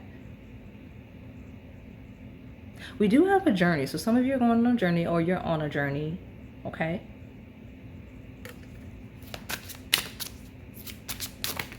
Some of you, this person's thinking of a journey, taking a journey that you're not aware of. I'm going to take this to see what that is, and then we're going to get the advice, because this pile, you know, it is shorter than a lot of the other ones, but it slowed me down towards the end. It's almost like the pile has a mind of its own, if that makes sense. So like, because cards from decks I'm not using fell on there and started to create a whole nother story, right? Something about a journey, right? Something in the background that people can't see, okay? So this is a maturing energy. When we talk about butterflies and a new love, what's that? Resilience. Okay, we've got blessed day at the bottom, but resilience. Well, Fox is sneaky energy in reverse, so I don't know. So whatever the discrete energy is, in a dominant sense, it may not be in a bad way, but something about resilience in the worst, like someone's not resilient. Okay, so watch it. Okay, there it is. Some of you watch it where you're asking about someone, and because there may be, because High Priestess could be sneaky energy, right? It could be sneaky backstabby energy, because the High Priestess is like your hidden enemies. That card does rule that, because you can't see what's going on, and we have an Emperor and Empress here, okay? And so with this Emperor and Empress and this hidden enemy in the background, you don't know, you get what I'm saying? Like, I don't know who that would be, right? I don't know who that would be, but there seems to be someone extra where we have a lack of resilience. Like some of you, this person is not feeling very resilient in a connection. They've already got butterflies with a new love. Ooh, I hate that. Why y'all making me read this? I hate when y'all bring me stuff like that. That's a shadow. And that may be the confusion of the boundaries and like, and all the things, because it's like we got butterflies with a new love and a lack of resilience in a connection, like an Emperor that's actually like moving on with someone in the background that you can't see, because the Seven of Swords is definitely sneaky backstabby energy, because Seven of Swords is literally the card that rules thief.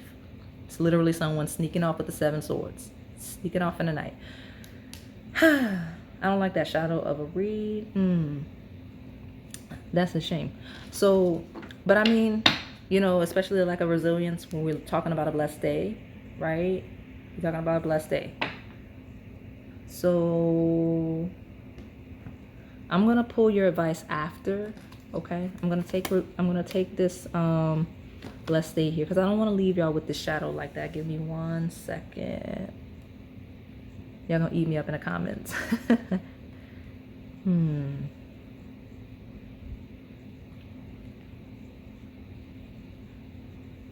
Yeah, okay, let me just pull from this deck and see what I get. I'm gonna take a couple of cards and then I will pull here.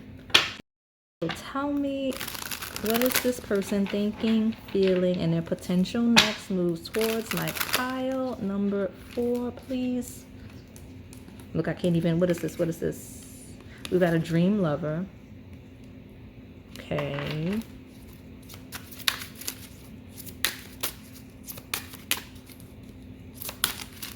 Okay. We got a soulmate. Well, I mean, we got Empress, Emperor. We got 2 high priestesses. I got a strong wave of energy and fireworks, which is butterflies. So let me see. This person thinking, feeling, okay, all right. Well, we've got golden moments at the bottom. Let me get this. We do have many loves with the butterflies, and then we've got connection. So some of you, this person you're asking about is single and living their best single life. Good for them. And we've got this connection. So I don't know. There's many loves and a connection in some instances. I'll pull one more because I don't want y'all to get mad at me in the comments. Because it feels like a heavy attached, like where you're with someone or engaging someone that may not be completely attached. Like they may be single. Like if you're dating someone and they're dating, right? So let me get one more. On the lighter side, I do get a person that's like, oh, pile 4 is like my divine person, like the one person I want to be with, because dream lover, soulmates, of all of the loves I've had, this is my one connection. I got that, right? Especially with golden moments. But there was a heavy shadow that stepped in at the end. And I'm like, because we got karmic tie, wings of love, someone that could be flighty. And we got nostalgia. So some of you, this shadow, this heavy shadow is a past energy you may need to clear. Okay, you may need to clear. Okay, because karmic ties, wings of love, nostalgia. Watch it though on the shadow. It could very well be that this person's looking to like leave you in the past. It could be. Okay, we got kisses. All right, some of you, your crush that you're asking about is preoccupied or tied up in some stuff, and it could be like drama, past attachments, and all of the things, whether they're actively engaging or not. There seems to be some ties here from their past on a romantic level that seem to be here. I'm getting, because I got nostalgia and kisses. Kisses is crush energy. Okay, so definitely some convolution here. So when they're thinking of you, they're thinking of all of that stuff as well, and everything that may or may not be going on. Ooh, y'all bring me all kinds of stuff. So let me close it out. It's not as long as I thought it was going to be. Maybe that's why I feel like I rushed the first part of the reading. They were like, hurry up so you can get to the drama. Wow. Okay, so let me get your advice. What does my pile 4 need to know, need to do regarding the crush they're asking about today? What is my pile number 4? You know what? I'm going to take these 2 that slipped off the top, because here's what I was going to do. I was going to say, can I get one for the light side and one for the shadow? Because it's...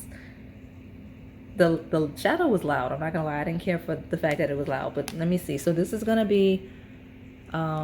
since it's on the dream lover, I just put it here. This is going to be the lighter side. The more receptive side. And this is going to be the shadow. All right. What are we going to get? What are we going to get? Oh, let's just look at this one first. Let's see what's at the bottom. Learn the truth. So, ooh, I mean, you may be an owl spirit. You may be an owl spirit, but learn the truth here. This is about learning the truth. Now, I'm not going to lie. I'm not going to lie. So here's the thing. This is my pile. The reality is you could be a masculine asking about a feminine, or you could be a feminine asking about someone more masculine expression. The feminine here is you if you are feminine asking about a masculine. Okay? Like one of them. But like if you're a I feel like, because I hate saying this, but the reality is the shadow came out very dominantly as soon as like there was a distinct masculine presence. So you're most likely on the shadow of this pile. I don't want to say it like that. That's not the way to word it. The shadow of this pile will be feminines asking about masculines. I'm not saying all of the feminines asking about masculines are a shadow. I'm just saying that when it came out, very strong major arcana came out as gendered expressions. Like the emperor came out with an empress and doubling down on 2 high priestesses to make sure, like, okay, there's a high priestess, there's an empress with this emperor, okay? And the high priestess could be symbols of one of you, both of you being like spiritual, but it doesn't have to be. It could truly just be that 12th house association, because it came, like the second time the high priestess came out, it was with the 7 of swords, okay? 7 of swords is sneaky energy, it's thievery. So like, that's what I mean when I'm talking about like third parties, right? Because it's unlikely that someone masculine in energy is asking about that shadow, okay? And I want to clarify, because I know it's already confusion, so I want to at least make it clear, like there's 2 feminines and a masculine on the table like that, okay? Some of you, this is all combinations of your personalities, and I know it's so confusing. I know it is, but it is. You're going to learn the truth. This I know. So your advice is to seek the truth, figure out the truth, like be honest or clarify with this person. But learning the truth, and that owl feels like you're going to learn the truth regardless, okay? Especially when we talk about new loves, because it does feel like the person that seems to be in a third party where they're looking at more than one person, they seem to be very sure where they're going, okay? So you're going to learn the truth wherever you fall, okay? So lighter side's advice: balance your emotions, ground your energy. And the shadow side's advice, look at me, I can't even get it up. Magical power. Well, step into your power, right? Remember who you are. Step into your power. Take accountability for yourself and your life, and where you will and won't be, what you will or won't tolerate. Like, I can't even get the words out. But yeah, the shadow side, where you may or may not realize this is where this person's head is, you have to step into your power. When you learn the truth, step into your power as a person. That may be all of this powerful divine feminine energy. Some of you haven't stepped into your divine feminine side yet, and that'll help you realize if you're on your shadow as well. Like a lot of you, when we talk about feminines, that may be more where there's more than one of you on someone's mind. If you're not in that divine feminine energy, if you're not feeling very powerful, if that's not you, learning the truth regarding this is going to make you step into your power. You're not gonna have a choice, okay? So just go see some of those other readings. I did mention the owl, okay? I mentioned the owl. That may be one of your spirits on the channel. There's a lot of other energies here. But those of you on the lighter side, just balance your emotions. Don't overreact to the shadow. That's exactly why they put this here. Don't overreact to the shadow. When you're gonna learn the truth, and it's gonna ease your mind. You just sit tight, okay? And you'll see. Because with the lighter side, I don't consider it to be a lighter side unless you're all like casually dating, right? If you're casually dating someone and then they just start dating you, right? And you stop dating outside too, and you both decide to be exclusive, that's not drama. That's just people living their lives. If that's you on the lighter side, then just balance your emotions, and just the truth is going to come out and you'll be fine. But on the shadow side, because you could still be in that shadow on the light. Like, I mean, if I don't want to say it's the shadow, it's just that if there is a third party and you're fine with that, then you're fine with that. If you're not, then like this person may decide they want to be with you. You may not even realize that there was another thing, okay? Which, if you're fine with that you're fine with it. I don't really know any of the backstories, and I'm not digging. I'm just making you aware. Some of you are not even in third party situations at all. These are just expressions of you, right? Before I tapped into the third party side, that energy of like support and just different sides of you, like supporting one another spiritually and all things, that could be a thing too. But something about balancing your emotions and learning the truth, like things will be clarified, okay? Things will be clarified. I'm gonna see what's here.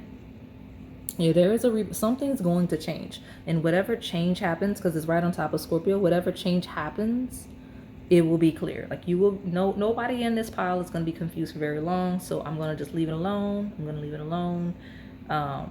I keep feeling like this pile wants more from me. I'm sorry. Okay, let me pull from this other deck, because I don't want to leave the confusion. Let me pull more advice just in general.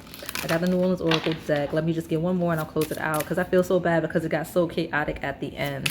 Give me, what else do I need to tell my pile number 4, please? What else do we need to let pile 4 know? Tell me about my pile 4. I don't know what's going on here. I don't know what's going on with this. No, we're not taking all of that. Final message from my pile 4 before we close it out. Yeah. Well, duality and self-care. So it's supposed to be ominous. It's going to be ominous. I feel like if you're on a lighter side, you know that, especially where there's no third party at all, you'll be comfortable because you'll know. But we do have self-care, which feels like that's stepping into your power, right? And it also feels like balancing your emotions and the duality of situations, like understanding the duality of situations, okay, and being able to perceive the duality of conversations, the duality of conversations, the duality of situations, and knowing how to prioritize yourself and doing what's best for you and your self-care, okay? So that is all I have for you today, pile number 4. Hopefully it resonated. If it did, please like, comment, subscribe, and hit that notification bell so you can stay in the know on the content we post here on this channel. Thank you for watching.